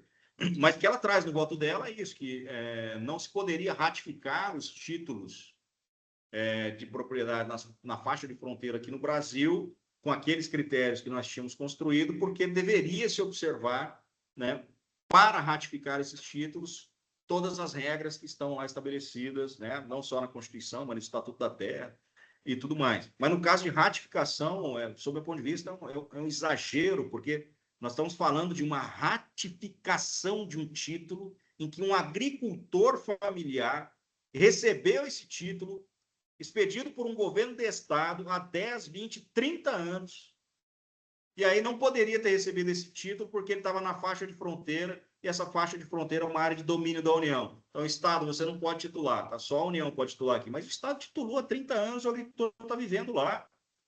E aí a União tem que ratificar. A União levou 50 anos para ratificar e não fez. E aí agora vem uma determinação, falou, não, a União reconhecer e ratificar esse título, mesmo do agricultor familiar, tem que verificar o cumprimento da função social da propriedade, mas não sei o que, vai levar mais 50 anos. Tá? Então, sob o ponto de vista, é um equívoco essa interpretação no caso da ratificação, especialmente para agricultores familiares. Tá? Muito bem, Richard. Acho que aqui a gente já está no chat, se as perguntas girarem em torno disso, né? E podemos voltar aqui para o LADM e a resolução da norma da ISO aí. Tá, vamos lá. Bom, chegamos no meio aqui, pelo meu cronômetro, praticamente no meio da nossa conversa. Eu vou passar aqui rápido para chegar no Brasil, né? Bom, então é importante a gente observar essas diretrizes internacionais, por quê? Né? Porque a gente ficar fazendo diagnóstico de situações de debilidade, coisa que o vale, nós precisamos minimamente buscar alguma referência para caminhar para a melhoria dos nossos sistemas. como eu disse, se olhar para o Brasil, nós temos muitos avanços. Nós não vivemos num país que é uma balbúrdia generalizada, em situação de vulnerabilidade. Nós avançamos muito, é fundamental reconhecer esses avanços. Eu vou falar sobre esses avanços lá na frente, né? E aqui, esses instrumentos, eles são ainda mais válidos para alguns países vizinhos, muito para países aqui da América Central, mas pegar aqui Honduras, Nicarágua, enfim, né, Guatemala, e mais ainda para alguns países da África, não é? Ou seja, nós estamos tratando aqui de construção de sistema de administração de terras, estruturação e captura de dados e informações territoriais, e aqui no Brasil a gente já passou, em alguma medida, por essa questão, né? Um dos guias também é esse, como eu coloquei, chamado FELA em espanhol, mas é um marco para a administração efetiva da terra, né? Que é um guia das Nações Unidas aí, voltado para a estruturação de sistemas adequados para a administração de terras, né? Bom, entrando agora nas questões de ordem também bem prática aqui, não é? Que o Pedro vai se aprofundar depois na aula dele, né? Não dá para falar, como eu já disse, de sistema de administração de terras sem falar do cadastro, o cadastro de terras, o cadastro multifinalitário, o cadastro territorial, enfim, dentro do sistema de administração de terras, e o papel desse cadastro na governança da terra. E aí tem um conceito, né? Não é nem um conceito, mas uma estruturação aqui do que seria o cadastro com base na declaração da Federação Internacional de Geômetras, lá em 95, e aí tem evolução desse processo, que o cadastro ele tem que ser o quê? Um sistema de informação territorial atualizado, e aqui não é uma coisa simples, tá? Não é um... Quando eu estou falando de cadastro atualizado, como é que eu atualizo a informação do cadastro de um agricultor num país que tem 7 milhões de agricultores cadastrados em um território de 850 milhões de hectares? Não é uma coisa simples. E a maioria dos países vizinhos não conseguem ter um cadastro atualizado. E se esse cadastro não é atualizado, ele não me serve. Eu não posso ter uma base de dados com entulho, com, sabe, dados obsoletos, desatualizados, não me serve para nada. Para fazer a gestão do território não serve para absolutamente nada. Então, o cadastro, ele, para ser útil, ele precisa ser atualizado. E, nesse aspecto, o Brasil desenvolveu um mecanismo que nenhum outro país desenvolveu no mundo, que foi atribuir responsabilidades, direitos ao agricultor produtor vinculados ao cadastro, mas também obrigações para ele. Ele tem a obrigação de manter o seu cadastro atualizado. Se ele não manter o seu cadastro... Em 2015, nós conseguimos desenvolver a primeira integração cadastral no Brasil, também tive o privilégio de construir isso na época, com a Receita Federal. Então, em 2015, a gente integrou o Sistema Nacional de Cadastro de Imóveis Rurais com o CAFIR, Cadastro de Imóveis Rurais da Receita Federal, né? E o cidadão produtor rural agricultor, ele precisa ter o seu ITR em dia. E para ele gerar, né, para fazer a DITR, a declaração anual dele lá, ele vai ter que atualizar os seus dados. Então, ele mantém o cadastro atualizado. E isso, Gerd, só funciona no Brasil porque nós vinculamos obrigações, direitos e responsabilidades a uma política de cadastro. Entende? Do contrário, isso não seria possível, né? O cidadão ele não faz absolutamente nada com o seu imóvel se ele não tiver o CCIR. O CCIR é o certificado de cadastro do imóvel rural, é a carteira de identidade do imóvel dele, né? E ele não tem o CCIR se ele não tiver lá o seu imóvel integrado com o cadastro da Receita. E aí, anualmente, ele faz a DITR e tem o CCIR atualizado. Isso é muito importante, né? E não é simples. A Colômbia, por exemplo, nós estamos acompanhando um projeto do Banco Mundial de mais de 100 milhões de dólares de atualização do cadastro de terras. Mas toda vez que o Estado colombiano precisa ter uma informação atualizada dos imóveis rurais na Colômbia, ele precisa ir a campo.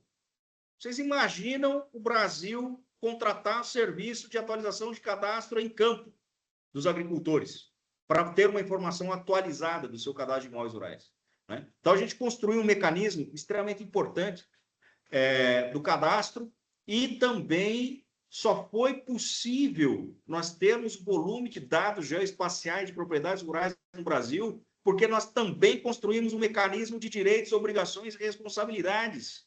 vinculados ao georreferenciamento e ao mercado de terras.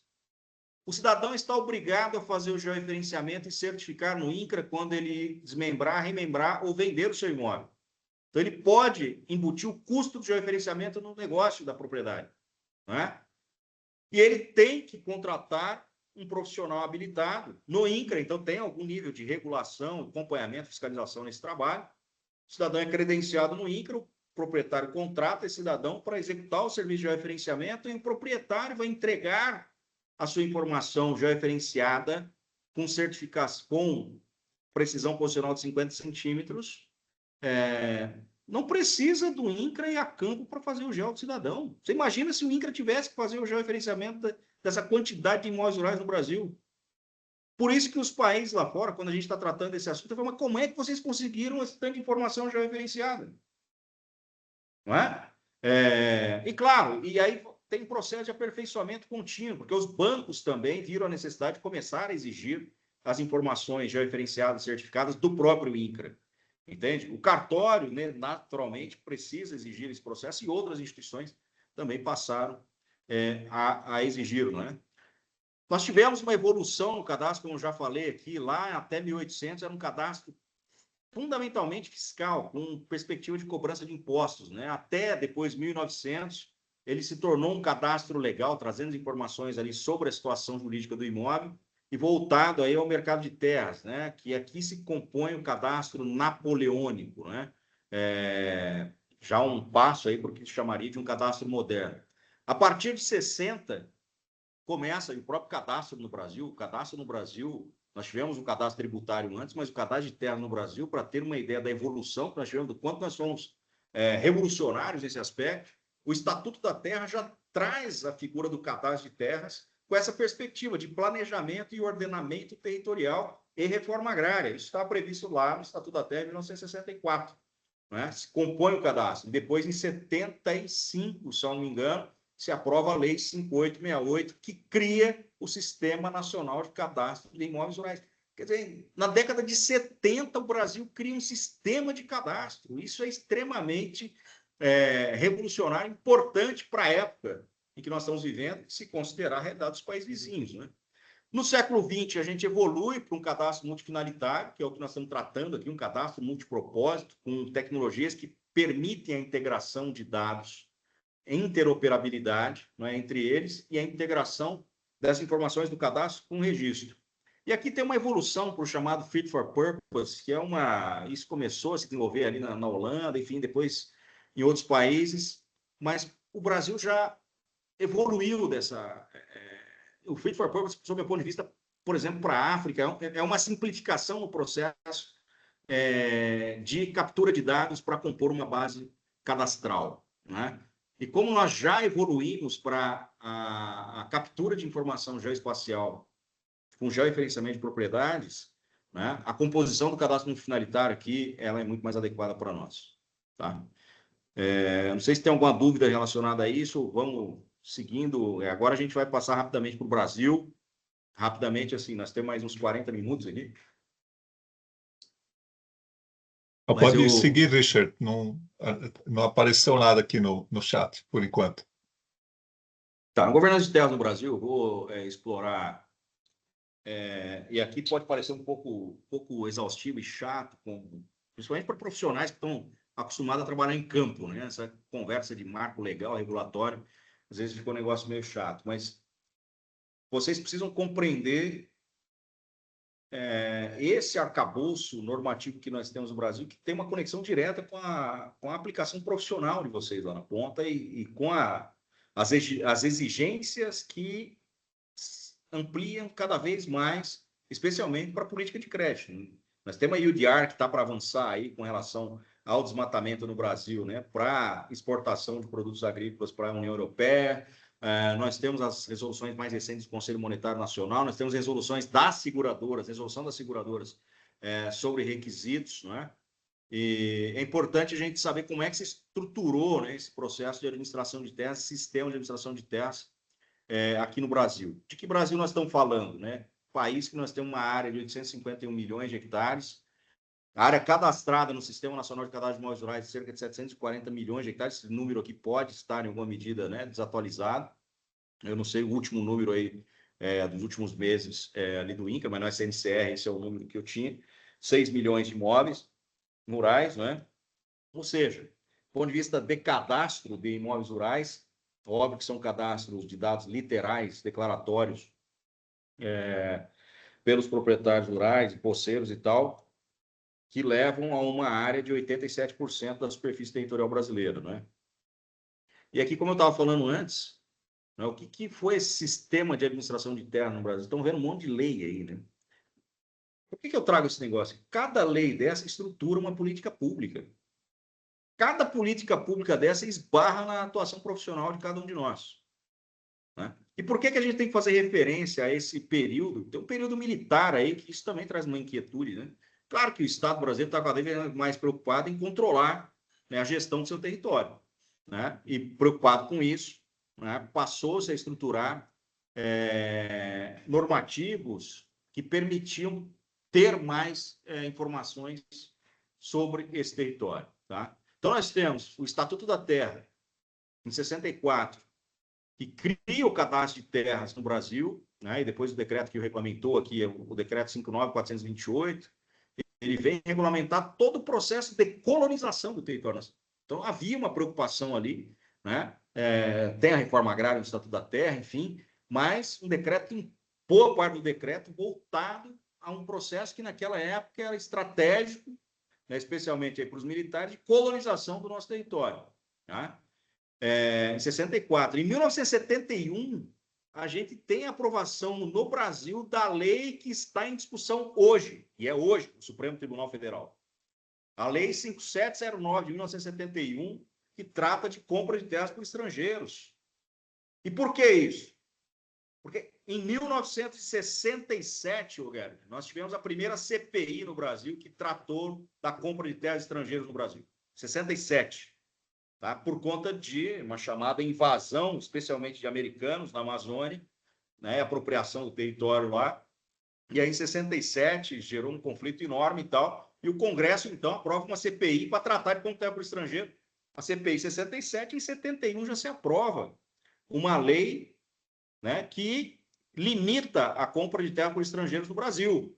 E essa lei está sendo discutida hoje, não só a lei, mas depois nós tivemos pareceres da Advocacia Geral da União para regulamentar parte dessa lei. Um dos pareceres é o parecer 01 de 2010 do ministro Luiz Inácio Adams. Não é? E por que isso é importante? No Brasil, hoje, com essa lei, o estrangeiro, não é possível ter um município com mais de 10% do seu território ocupado por estrangeiros de mesma nacionalidade. Tá? Por exemplo, muita gente fala os chineses e tal. Então, vamos lá, chinês, mas não, sem nenhum preconceito. Né? Pode ser um belga. Você não podemos ter um município com mais de 10% do seu território ocupado por belgas. E não podemos ter mais de 25% do território de qualquer município do Brasil ocupado por estrangeiros de qualquer nacionalidade. Então, se tiver 25% do território do Brasil, de qualquer município, já com estrangeiros, é o limite possível. E tem os limites de áreas. Só é possível no Brasil adquirir até o limite de 100 módulos de exploração indefinida. Né? Acima disso, pessoa jurídica, só com aprovação do Congresso Nacional. Enfim, e o tal do módulo de exploração indefinida também é uma jabuticaba nossa brasileira. Que precisamos fazer um doutorado aí na Exalc, Guedes, só para estudar a construção desses indicadores de módulo rural, módulo fiscal, módulo de exploração indefinida, zona típica de módulo e tudo. Precisamos atualizar isso no Brasil. Né? Então, mas em 71 a gente tem, e ao mesmo tempo, né, em 71, tem esse decreto que até hoje implica na política de crédito e demais políticas de regularização fundiária. Enfim, tem uma vulnerabilidade enorme de segurança jurídica nas regiões em que o governo fez arrecadação sumária com esse decreto 1164. O que é arrecadação sumária? Ao longo das rodovias e ferrovias construídas e projetadas 100 quilômetros ao longo, em torno dessas rodovias, o governo fez uma arrecadação sumária nas regiões estratégicas e trouxe essas terras para a União.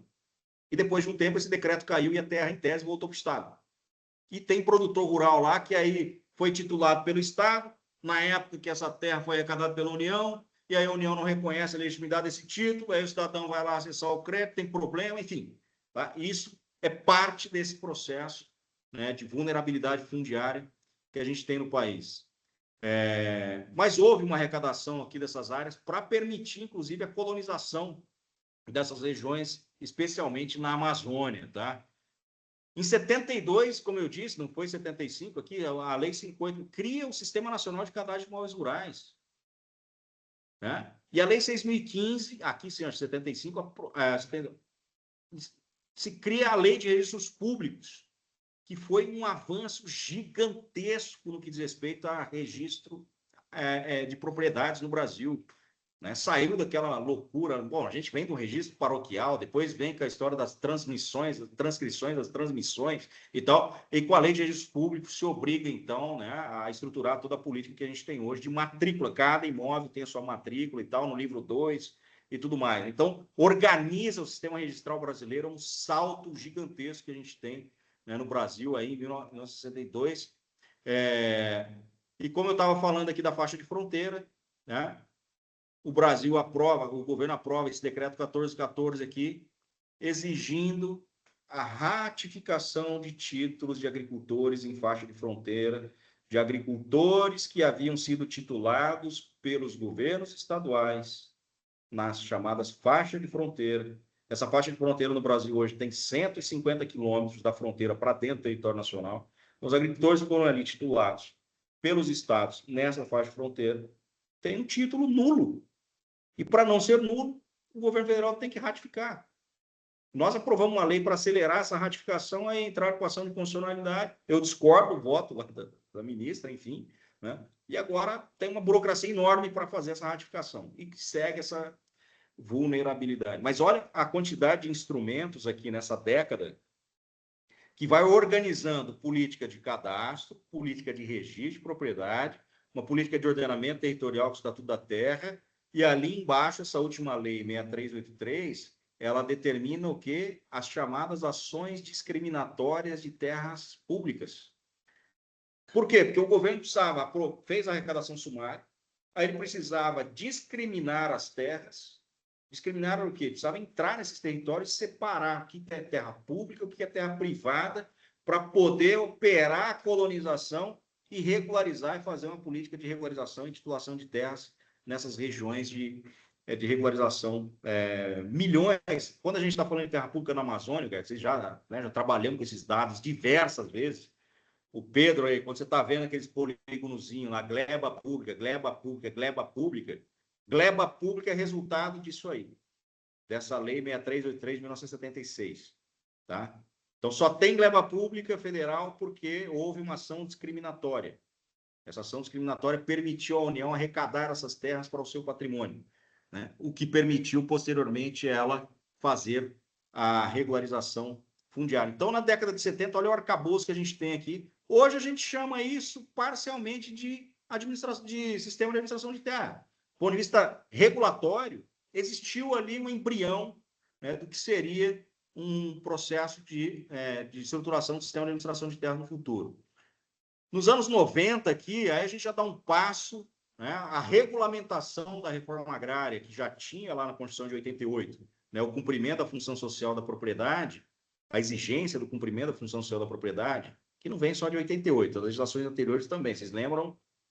Quer dizer, não sei se vocês vão lembrar, né, mas a Lei de Terras de 1850 já trazia o requisito ali da exploração adequada da terra, que é o que a gente chamou de cumprimento da função social da terra. Mas em 93, essa lei traz essas duas figuras aí, né? Para o cara comprovar o cumprimento da função social da terra, ele tem que atingir esses graus de utilização e grau de eficiência na exploração, chamado GUT e GE.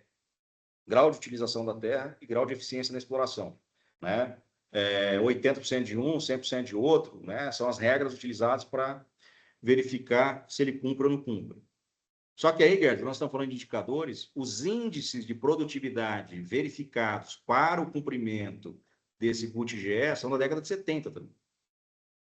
Né?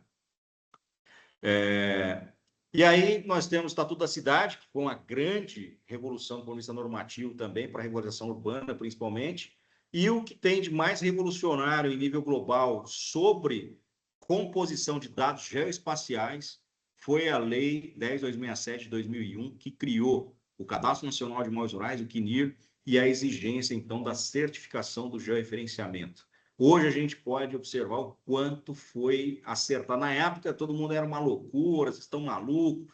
Essa lei sofreu uma ação de inconstitucionalidade também, né, protocolada pela Confederação Nacional da Agricultura. Depois, né, eles mesmos observaram que não era um bom caminho aqui. E hoje a gente está colhendo bons frutos, né? Hoje não, até o final de 2025. Em dezembro, a gente teve esse decreto aí que prorrogou a certificação de referenciamento para frente, não é? E aqui eu entro nos anos 2000, né, para encerrando esse ciclo, com uma série de instrumentos. É importante aqui, Guilherme, desse recorte, tá? Década de 70, a gente tem, então, um passo importante para essa estruturação do que hoje a gente chama de sistema de administração de terras. Tem instrumentos normativos ali que obrigam a criação de um cadastro, uma política efetiva de colonização da terra, de identificação das terras privadas e das terras públicas, de regularização dessas terras, não é? De controle no território de compra de terra por estrangeiros, enfim, do sistema de cadastro, do registro público. Década de 70 prepara esse terreno. Só que a gente teve uma lacuna gigantesca nesse processo, que trouxe problemas gigantescos para os produtores e agricultores no Brasil, especialmente na região da Amazônia. E houve uma colonização nesse período, um avanço até a década de 80, e depois esses cidadãos ou agricultores que foram para essa região foram deixados à própria sorte, em vastas extensões de terras públicas na região. E há que se dizer que, obviamente, essa colonização não foi uma colonização pacífica, foi em cima de muito conflito, sabe? De muita apropriação também irregular de terras que já haviam sido ocupadas antes e tal. Mas, de qualquer forma, o Estado brasileiro fomentou um processo de ocupação de centenas e milhares de agricultores, e vários deles até hoje estão esperando o seu título da terra, com a chamada regularização fundiária, em que nós fomos, então, dar um passo para a regularização fundiária da década de 80 somente no ano de 2009.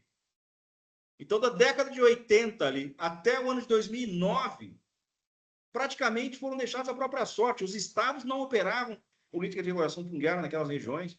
A União e o INCRA, principalmente, direcionou toda a sua política para a reforma agrária em outras regiões do Brasil. E esse processo de regularização das terras da Amazônia foram deixados à própria sorte. Num território da Amazônia Legal que são 502 milhões de hectares, num país que tem 850 milhões de hectares. Não é? E ainda até hoje nós temos 50 milhões de hectares de terras remanescentes de terras públicas na Amazônia. Não é? Então, em 2009, que a gente dá o passo, finalmente, não é? Por quê? Primeiro, né? Por que surge em 2009? Eu vou concentrar mais aqui, porque depois para baixo tem uma série de normas relevantes para o Brasil, não é? Mas nós tivemos um processo mais exaustivo e mais efetivo do Estado brasileiro de comando e controle, que é um pouco do que tem hoje com as resoluções do Conselho Monetário, que está relacionado à política de crédito, não é? Nós tivemos uma portaria no ano de 2004, que é uma portaria construída ali entre o MDA e o INCRA, que não permitia mais ocupação de gleba pública, ou seja, não permitia mais que o cidadão tivesse o cadastro dele no sistema de cadastro se ele estivesse ocupando uma terra pública. Tá? Essa portaria diz o seguinte: aquele cidadão que está ocupando gleba pública, que tem seu cadastro aqui, seu cadastro vai ser excluído da base de dados de cadastro. Por quê? Porque tinha uma evolução enorme no processo de ocupação irregular de terra pública naquele período, desmatamento desenfreado. Então, veio essa portaria em 2010, em 2004, e logo depois vem esse programa de prevenção e controle de desmatamento da Amazônia em 2006. Primeira rodada do PPCDAM ali, vem em 2006. Em 2008, uma grande medida, que é o decreto 6321 ali, que esse decreto determina também, né, uma ação do governo de recadastramento de terras de produtores rurais nos municípios que mais desmataram da Amazônia. Naquele momento eram 36 municípios, depois evoluiu para 50 municípios. Bom, Nós estamos falando aqui, resumidamente, para não ser tão exaustivo nisso, é que teve um período, e esse período foi objeto de estudo nosso, Gerd, eu acho que você se lembra daquela nota técnica que nós fizemos para avaliar os efeitos da medida provisória 910 de 2019. Parte da análise que nós fizemos foi concentrada neste recorte temporal, 2004, 2008, para exatamente avaliar quais eram os efeitos, né, dessas medidas no avanço ou recuo do desmatamento, da ocupação irregular de terras na Amazônia. Né? Porque nesse período nós tivemos a portaria em 2004, tem um decreto em 2008 e tem uma resolução do Conselho Monetário. Veja, hoje nós temos uma resolução vigente do Conselho Monetário Nacional sobre crédito agrícola. Naquela época, nós tivemos a resolução 3565, acho que do Banco Central, também não permitindo mais o acesso a crédito para aqueles que tivessem com a identificação de ocupação em terra pública sem ser regularizado. Né? E isso, obviamente, gerou uma crise. Isso foi em 2008. Gerou uma crise enorme e o Estado brasileiro teve que se movimentar, porque o que precisava na Amazônia, precisa até hoje, era avançar com a regularização fundiária. Não bastava ter uma política de impedir o acesso a crédito agrícola na região se eu não tivesse uma política de garantia de direito para quem tinha direito de ter sua terra regularizada na Amazônia. Aí, então, vem, não é, esse grande, eu diria, movimento pós-década de 80, somente em 2009, há, então, uma ação concreta, eu diria aí, de construir uma nova lei. Como eu disse aí nesse período, né, eu coordenei esse processo de formulação da medida provisória 458 na época, né, pelo INCRA, que se converteu na Lei 11952 de 2009, que cria o programa Terra Legal. Por que criou o programa Terra Legal de 2009? Por conta desse período anterior aqui.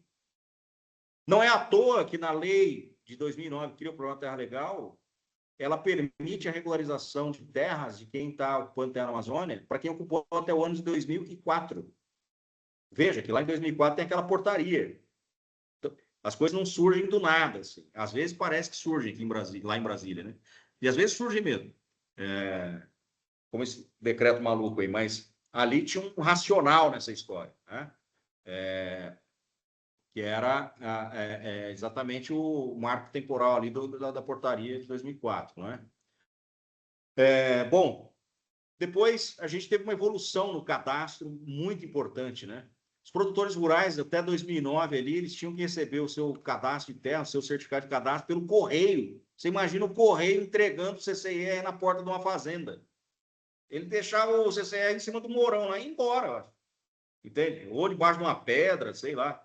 Sei que o INCRA gastava 5, 6 milhões por ano para entregar esse negócio, esse documento, esse papel nas fazendas Brasil afora, e 60%, 70% devolvia, porque não encontrava. Então, 2009 tem um grande avanço aí, que é um cadastro pelo web, ou seja, o cidadão passa a ter o acesso, né, pela internet do seu cadastro de terras, e é pela primeira vez dentro do sistema de administração de terras brasileiro, a gente tem uma coisa que é fundamental, Gerrit. Quando a gente tratar de sistema de administração de terras e governança de terras, a transparência de dados é um pilar fundamental nesse processo. Transparência de dados significa o quê? Primeiro, que o governo teve a capacidade e a competência de capturar dados sobre os imóveis rurais no país. Ter informações geoespacializadas sobre os imóveis rurais no Brasil. Porque ter informação sobre imóvel rural sem uma conexão com dado geoespacial também não serve de nada. Um dado isolado de qualquer imóvel, em qualquer lugar do mundo, sem uma informação geoespacial, não serve de absolutamente nada. Principalmente se ele estiver desatualizado. E esses dados geoespacializados das propriedades rurais, eles precisam ter um estándar de publicação, ou seja, eles precisam ter acesso das instituições e um acesso público até o limite, obviamente, daquilo que é possível, daquilo que é público. Então, pela primeira vez, nós tivemos aqui, em 2010 ou 2011, o acervo fundiário digital publicizado, né, com acesso às instituições, aos engenheiros, aos profissionais liberais, enfim. Isso assim, foi uma grande satisfação de ter conseguido, né, ter feito isso na época, para que os profissionais também tivessem uma atuação mais assertiva aí na sua profissão, né? E aí, bom, a gente avança para outros instrumentos aqui, não é? O Código Florestal, obviamente, né, em 2012, que é outro elemento muito importante, e aquela cria que a gente tem orgulho a vida inteira, que é a criação do CIGEF em 2013, né, que também aí foi no período de gestão lá, enquanto eu estava diretor do INCRA, né? O primeiro grupo interministerial para a governança de terras também em 2013. A lei de ratificação de títulos, como eu coloquei, né, construímos lá também para acelerar a ratificação de títulos na faixa de fronteira. E aí nós tivemos, num curtíssimo espaço de tempo, outra lei muito relevante, que foi a Lei 13.465 de 2017, que alterou a lei que nós havíamos aprovado em 2009. Então, nós aprovamos a Lei do Terra Legal em 2009 e em 2017 já há um novo marco legal de regularização fundiária que gerou uma discussão enorme no país, né? Foi uma das leis mais complexas que eu já tive envolvido. Nós tivemos 732 emendas parlamentares nessa lei. 732 emendas parlamentares na lei de regulação fundiária, que é a lei de 2017, né? E aí teve uma tentativa de mudança novamente com aquela medida provisória que nós também analisamos lá no GPP, que é a medida provisória 910 de 2019, que acabou caindo, morreu lá no Congresso, né? Não prosperou. Não prosperou também por conta de diversos conflitos, né? Que ocorreram, né, na discussão política institucional naquele período, não é? Bom, eu não vou exaustivo, nós já estamos indo para o final aqui, não é? Mas tem alguns instrumentos que é fundamental a gente fazer referência. Tem uma pergunta aqui, Richard, desculpa interromper. Sim. Que é que você não está me vendo, né? Esse que é o problema. Que é uma pergunta que tem a ver com a sessão anterior, né? Do Luiz Fernando Linhares. Do ponto de vista do cadastro rural, comente sobre o tratamento que o Estado brasileiro tem dado às chamadas ocupações tradicionais. O cadastro rural, como eu disse, na pesquisa que nós fizemos em 7 países, inclusive o Brasil, todos os países tinham uma inadequação étnica nos seus cadastros. O que era uma inadequação étnica? Era não ter um módulo próprio ou específico para cadastramento de comunidades tradicionais ou comunidades étnicas, comunidades indígenas, afrodescendentes e tudo mais, né? O Brasil evoluiu em alguma medida nesse aspecto, porque, salvo engano, em algum momento criou-se um módulo de criação de territórios quilombolas, pelo menos daqueles territórios que haviam sido destinados, não é? Há um esforço do Ministério Público Federal aqui no Brasil, que criou um cadastro chamado Territórios Vivos, né? Para que o Estado brasileiro reconheça esse cadastro, essa plataforma, chamada Plataforma Territórios Vivos, né? Desenvolvida no Ministério Público Federal. O Ministério do Meio Ambiente deu um passo nesse sentido, né? Acho que parte ele tem usado algumas informações ali como referência, me parece, inclusive para a política ali desse programa recente chamado Povos da Floresta, mas não há, né, no sistema de administração de terras na América Latina e Caribe e África. Agora a gente está olhando um pouquinho para a África também, Gary. Se tudo der certo, eu vou começar a desenvolver um trabalho em Angola daqui uns 2 meses, né? Mas já tenho olhado para aquela situação lá, e lá, obviamente, é muito pior do que o que a gente viu aqui nesses 7 países, né?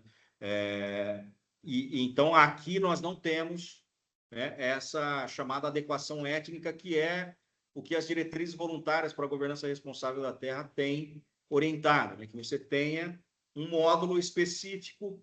A Colômbia, nós acompanhamos um processo muito conflituoso na Colômbia, né? Os indígenas na Colômbia reagiram muito a um projeto do Banco Mundial de construção do cadastro multifinalitário lá, porque eles estavam exigindo que, para a composição do cadastro na Colômbia, se aplicasse as regras da Convenção 69 da OIT. Vocês sabem, o Brasil é signatário da Convenção 69 da Organização Internacional do Trabalho, e nessa Convenção 69 tem ali a consulta livre, prévia e informada, né? Os indígenas na Colômbia reagiram à composição do cadastro étnico indígena lá, por conta da não aplicação da Convenção 69 como protocolo de escuta deles para a composição dessa.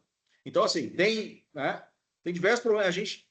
E óbvio que do lado de cá, eu sempre com a perspectiva de buscar o equilíbrio, né, entre avançar com a segurança jurídica necessária aos produtores rurais, aos agricultores familiares, enfim, ao desenvolvimento do agronegócio e tudo mais, mas também, de outro lado, né, permitir e garantir que tenha-se aqui, né, o Estado brasileiro retire da invisibilidade aqueles que estão com seus direitos tradicionais não observados em plataformas públicas também. Tá?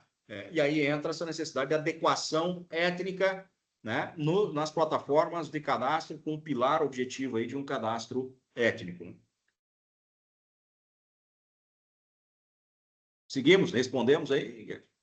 Tem mais uma pergunta, já que eu interrompi, aí depois a gente já segue. É do José Wellington, assim, eu vou ler a pergunta, né? Do ponto de vista do compliance, da análise de risco, como o senhor considera o ordenamento e a segurança jurídica com tantas ADIs e novas jurisprudências? Bom, primeiro o que eu tenho observado é que essa prática de compliance e análise de riscos e due diligence imobiliária, fundiária e registral não tem sido muito bem observadas em alguns projetos, dados informações que a gente tem visto pela imprensa, não é? De projetos de carbono, inclusive, aprovados em áreas com comprovada grilagem. Tá?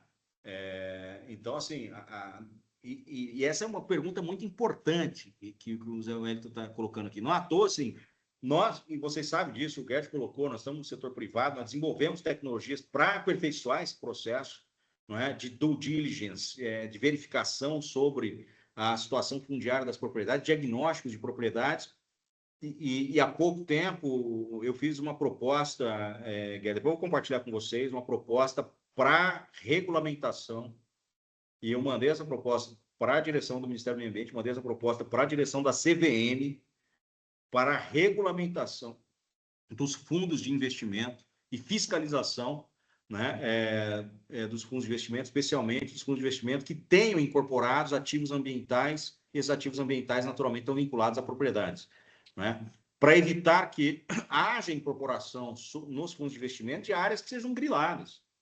É melhorar esse compliance de fato. Então, assim, o que eu acho? Que nós avançamos bastante com as regras que nós temos no Brasil. Aliás, temos regras demais e algumas precisavam ser revistas e algumas, inclusive, excluídas, né? Mas nós temos que aperfeiçoar processos, né? Sejam nas instituições financeiras, sejam os profissionais, advogados, corretores, imobiliárias, quem está no mercado de terras, quem está no mercado de seguro agrícola, quem está para verificar objetivamente a situação das propriedades que estão, em alguma medida, entrando e sendo beneficiadas de políticas públicas ou até de financiamento, ou até de seguro agrícola, ou até na compra e venda de imóveis, para evitar que o mercado de terras esteja contaminado com compra e venda de imóveis que são objeto de crime, não é? E para evitar que políticas públicas ou instituições financeiras embarquem, não é, em situações de risco, não é? Com operações financeiras aí daqui um pouco para imóveis que, sabe, estão envolvidos em desmatamento totalmente ilegal de áreas griladas também, né? Então, é o que eu penso, né? Tem alguns regulamentos que precisam ser adequados, atualizados no Brasil. Isso é uma coisa importante que você traz aqui. A nossa legislação agrária e fundiária brasileira, ela concentra majoritariamente sua formulação na década de 60 e 70. Nós precisamos atualizar isso. O Brasil mudou, as propriedades mudaram, o produtor rural brasileiro mudou, a agricultura familiar brasileira mudou, as instituições mudaram, né? A produção agrícola mudou, a agropecuária mudou. Nós precisamos atualizar essa legislação. O território brasileiro mudou, né? Precisamos atualizar isso, né? E rever procedimentos. Agora precisamos melhorar os nossos processos, né? E nós temos tecnologia e temos que ter capacidade para isso, né? Para estar aperfeiçoando cada vez mais. Obrigado, Richard. Acho que agora pode seguir. Tá bem. É porque ele está colocando, ou questionando em alguma medida aqui, né, assim, a quantidade de ADIs e fiscalizações. Não é? É importante que a gente tenha clareza, por exemplo, esse período que nós falamos aqui, daquele intervalo de 2004 a 2009, a regulamentação aumenta e o processo de fiscalização aumenta por conta de um diagnóstico claro de aumento da criminalidade na ocupação e grilagem de terras. Então, assim, tem uma externalidade, tem um problema aqui, e aí, quando a gente está enxergando, obviamente, um problema, uma dor ou uma doença, às vezes o remédio é muito duro, né? Por isso que o que eu digo sempre essas ações mitigatórias, elas ajudam, mas elas não resolvem. Ah, eu vou colocar uma resolução aqui do conselho, eu vou exigir isso. Tudo bem, mas nós precisamos atacar a raiz do problema. Senão nós vamos continuar enxugando o gelo. Se nós estamos no século XXI, no ano 2026, pensando ou falando de regularização fundiária, de terra devoluta, é porque nós fomos incompetentes até hoje. E porque nós temos ocupação irregular de terra pública até hoje. Só há regularização porque há algum nível de irregularidade. E se há alguma irregularidade na ocupação, é porque foi permitido. Se foi permitido, é porque ainda tem bolsões de terras públicas no país. E aí, com esse processo todo de irregularidade, às vezes a falta de capacidade operacional de atacar esse problema, quando essa coisa explode, vem um remédio, né? E nem sempre esse remédio dá conta de resolver o problema. Ele vai mitigar, ele vai reduzir a dor, só que a raiz. Como é que a gente resolve ou reduz isso, né? Assim, para passar esse capítulo, para que a gente não tenha tanta essa fiscalização, ADIs ou coisa que o valha. Nós precisamos avançar para uma adequada governança de terras. Nós precisamos melhorar cada vez mais o sistema de administração de terras. Nós precisamos ter cada vez mais transparência sobre esses processos de ocupação da terra, de cadastro, informações territoriais, de integração de dados territoriais, porque com essa informação, com a qualificação desses sistemas, nós vamos ter muito menos espaço para a criminalidade. Tendo menos espaço para a criminalidade, a desconfiança e a insegurança jurídica também reduz. Reduzindo a desconfiança e a insegurança jurídica, não precisa de tanto instrumento regulatório com pressão, né, sobre as operações de crédito, coisa que vale. A gente tem isso hoje por conta dessa vulnerabilidade. Não é? Bom, pelos meus cálculos aqui, nós temos mais uns 10 minutinhos. Já vou indo para o final aqui. Eu orientei aqui esse estudo, né, que é um estudo que traz muito do DNA aí disso que nós estamos falando, sobre grilagem e corrupção fundiária, né, um estudo chamado Governança Fundiária Frágil, Fraude e Corrupção, Terreno Fértil para Grilagem de Terras, foi publicado pela Transparência Internacional. Aqui eu já falei muito sobre isso, não vou ser repetitivo, tá? São as fragilidades identificadas aí, né, no ambiente de governança fundiária, né, que é precariedade dos registros, ainda registro de papel, enfim, falta de transparência nos cadastros, né, a estrutura institucional ainda precária. Aqui nesse estudo da transparência, a gente traz um pouco o ecossistema da grilagem de terras, né, seja na dimensão física e econômica aqui, que é. A dimensão física e econômica é o quê? E aqui, mais um parênteses, Gerd e Pedro. Ao mesmo tempo em que a gente avançou muito no Brasil com geotecnologias, com plataformas de dados geoespaciais, essas plataformas, inclusive as públicas, passaram a ser um grande terreno e um ambiente fértil para aqueles que querem agir na má-fé, buscarem ali informações de regiões em que eles poderiam operar a grilagem de terras. Por isso que essa capacitação é muito importante para a gente sempre bater naquilo que não deve ser feito de forma alguma, entende? Primeiro, combater a inclusão de dados fraudulentos em plataformas públicas. Isso é crime, está no Código Penal. É crime inserir dados falsos, né, em plataformas públicas, especialmente federais.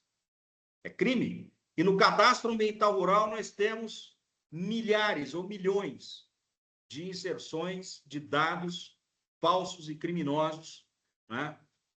E por que eu estou dizendo isso? As plataformas, elas ajudam, e o cadastro ambiental rural ele é muito bom e importante para o país, né? Só que ele tem as suas fragilidades, precisam ser reconhecidas, né? E ao mesmo tempo, então, que nós temos aqui instrumentos valiosíssimos, CIGEF, CAR e outras bases de dados, infelizmente, alguns atores aí que atuam na má-fé utilizam, né, de informações aqui para operar também a criminalidade, né? E aí vão lá, identificam áreas passíveis ou que não estão de alguma maneira nessas plataformas ocupadas pelo CIGEF e se apropriam ilegalmente aqui e vão fazer o esquentamento e a venda desse imóvel. Então tem uma dimensão física que é no desmatamento ilegal, na venda ilegal da madeira, e a dimensão jurídica que a gente conhece, que é o processo de fraude mesmo, corrupção em sistemas cadastrais e registrais, fraude, corrupção em processo de regularização fundiária,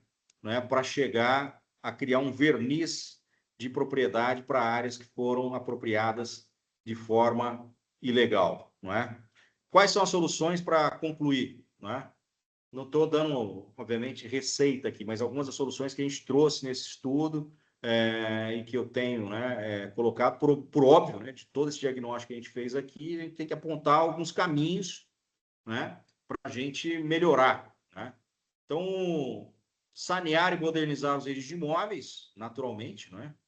Aqui o inventário da digitação e espacialização, isso na época desse estudo era uma coisa embrionária, viu, Gerd? Hoje já é uma verdade, já é uma realidade. Nós tivemos recentemente a aprovação do provimento 195 do Conselho Nacional de Justiça, que determina esse primeiro ponto aí, que sejam feitos nos cartórios de imóveis o inventário estatístico imobiliário registral eletrônico. Exatamente para quê? Para que a gente possa, e os cartórios, nós temos que apoiar os cartórios, né? A gente tem apoiado alguns cartórios aqui junto com o nosso time, enfim, a sanear as matrículas que são vulneráveis ou que estão lá sem nenhum dado que qualifique essa matrícula, né? Então, os cartórios precisam aplicar esse inventário para estar qualificando cada vez mais o seu acervo de registro de imóveis para evitar que haja ali, né, algum tipo de fraude ou dado que não seja legítimo, né? A criação do cadastro multifinalitário, investir em sistema de gestão e controle dos cadastros nos processos de regularização fundiária ambiental, que significa, né, um acompanhamento desse processo de regularização. E para ter esse acompanhamento, a automatização e digitalização dos processos de titulação. O INCRA avançou muito com isso aqui, tem um CIGEF de titulação, salvo engano, lá, né? E a PGD, tem a plataforma de gestão territorial também, né? Então tem evolução importante aí. A arrecadação das terras devolutas, entende? Não é razoável a gente ter a situação até hoje aqui prejudicando principalmente, né, poceiros que têm, né, a legitimidade de ser regularizado lá e não são regularizados. Ter capacidade efetiva dos órgãos, entende? De sistema de administração de terras, que sejam órgãos efetivamente estruturados, com tecnologia, com servidores, com planos de carreira, sabe, com condições efetivas de trabalhar essa questão no Brasil, não é? Vetar qualquer forma, aliás, reforma do marco legal de regulação fundiária, como nós falamos aqui, que abra novas anistias sempre. Porque sempre vão perguntar por que tem um marco temporal na lei de regulação fundiária? Porque se não tiver um marco temporal e ficar em aberto, né, se eu disser, olha, vou regularizar quem tiver sobre terra pública, e não tiver um marco temporal, qualquer um pode ir para cima de uma terra pública a qualquer momento e buscar a sua regularização, quer dizer. Então, a ideia é o quê? A terra pública precisa ser destinada conforme a legislação determina. A legislação determina que ela tem que priorizar determinadas destinações e regularizar individualmente aqueles que se enquadram na lei. E a lei diz que se enquadra aqueles que estão na terra pública até o ano 2008, no caso de terra pública federal. Não é? Garantir a transparência integral desse cadastro do Sistema de Administração de Terras e Registros. Transparência integral. A pergunta que eu faço, Guedes, por que tem uma informação absurda que não é pública? A informação no cadastro ambiental rural, por exemplo, se o cidadão é poceiro ou é proprietário. Mas por que essa informação não é pública? Estou falando de uma informação básica. E ela é declaratória. O cidadão foi lá e declarou, ó, é posse ou propriedade. Por que essa informação ela não é pública, entende? É para proteção do cidadão, para formulação de política, para atuação dos profissionais. Fomentar a participação, desenho e implementação dessas políticas fundiárias, reforçar a integridade e adotar medidas para proteger os denunciantes. Agora aqui entra no outro elemento, e é o último slide, de fato. Essas ações de fiscalização dos registros de imóveis, as corregedorias, né, têm, como eu disse, embarcado nessa agenda de 2018. Nós inauguramos isso no Poder Judiciário em 2018, com a experiência do Estado do Piauí, muito relevante, não é? Uma referência precisa ser sempre observada, não é? E as corregedorias incentivaram os registradores de imóveis, né, a comunicar ao juiz corregedor sobre suspeitas de fraudes no registro de imóveis, porque tem uma cadeia aí, viu, o Gerd e os demais alunos aqui. O registrador está ali, ele pode suscitar dúvida ao juiz corregedor. Ele não é obrigado a registrar tudo que chega para ele lá. Se ele tem dúvida sobre aquele ato, ele pode suscitar uma dúvida, né, encaminhar para ter um juiz corregedor lá. Agilizar essa coordenação entre os órgãos responsáveis pela fiscalização das infrações. E eu vou para o último aqui, de fato. Isso aqui, de fato, é muito importante. Considerar os crimes de organização criminosa, corrupção, fraude e lavagem de dinheiro ao investigar esquemas de grilagem. Por que isso aqui é importante? O cidadão que grilou 20, 30 mil hectares, e ele não está... Ele está no crime, operando através do crime organizado, apropriando ilegalmente de terras públicas, às vezes, inclusive, expulsando produtores rurais, agricultores que estavam lá, que eram poceiros. Estou falando que ele está operando no crime. Né? Ele chega, invade, desmata ilegalmente uma terra pública, um patrimônio público, gera um prejuízo bilionário, do ponto de vista econômico, obviamente, ali, e do ponto de vista ambiental, para a sociedade como um todo. Né? Escamoteia aquilo, depois parcela aquilo, vende aquilo, contrato de gaveta e coisa que vale. Ou, às vezes, nessa fragmentação diária, começa a criar um verniz de propriedade em cima desses pedaços de terras ali, né, com processos de falsificação de documentos, inserindo dados falsos e fraudando sistemas públicos. Ele vai criando um verniz de propriedade para uma área que é objeto de crime. Faz tudo isso, comete esse crime, e às vezes esse cidadão vai responder por falsificação de documento, estelionato. Sabe? E o negócio é muito mais grave que isso. Né? Então, assim, responsabilizar os profissionais aqui, né, diretamente para todos aqueles que estão nos vendo aqui, que podem servir aqui de viabilizadores de fraudes na política fundiária ambiental. Por quê? O que a gente tem observado é que nesse processo de camadas de falsificação, tem profissionais envolvidos. Tem profissionais, infelizmente, sejam advogados, agrimensores, cartógrafos, agrônomos, enfim. Né? Um que vai lá identificar, o outro que vai lá e começa a buscar a falsificação de documentos. Felizmente, é uma minoria. E todos aqueles que estão aqui, que é a maioria absoluta de pessoas, né, que estão atuando na boa-fé, também precisam ajudar, né, em alguma medida, a combater esse tipo de comportamento. Bom, aqui eu chego ao fim em 1h50, né, da nossa exposição. Agradeço a paciência de todos vocês que estiveram aqui, o Gerd também, o Pedro, que estão com a câmera ligada e não puderam ir sair para tomar uma água, se quer. E agradeço de novo a oportunidade, viu, Gerd? Um tema, sei que é um tema exaustivo, é um tema, né, às vezes complexo, a depender do perfil, né, principalmente do pessoal que está aqui, mas também queria estar muito disponível aí para tirar dúvida, conversar, enfim, e apoiar naquilo que for necessário para a gente seguir essa agenda em frente. Obrigado, Richard. A gente vai encerrar no horário, né? Em respeito aí à agenda de todo mundo e o que a gente combinou com o Banco Central. E agradeço, né, a sua participação, né? Assim, foi incrível, assim, né? Você passar, né, por todos esses marcos com tanta precisão e tudo encadeado. E só lembrando a todos os alunos que a gente tem o nosso canal de comunicação, né? Então, se vocês não foi possível a gente tratar todas as perguntas que estão no chat, então a gente pede para vocês enviarem, né, para a gente naquele e-mail do Cartas da Terra, qualquer dúvida, né, qualquer sugestão, qualquer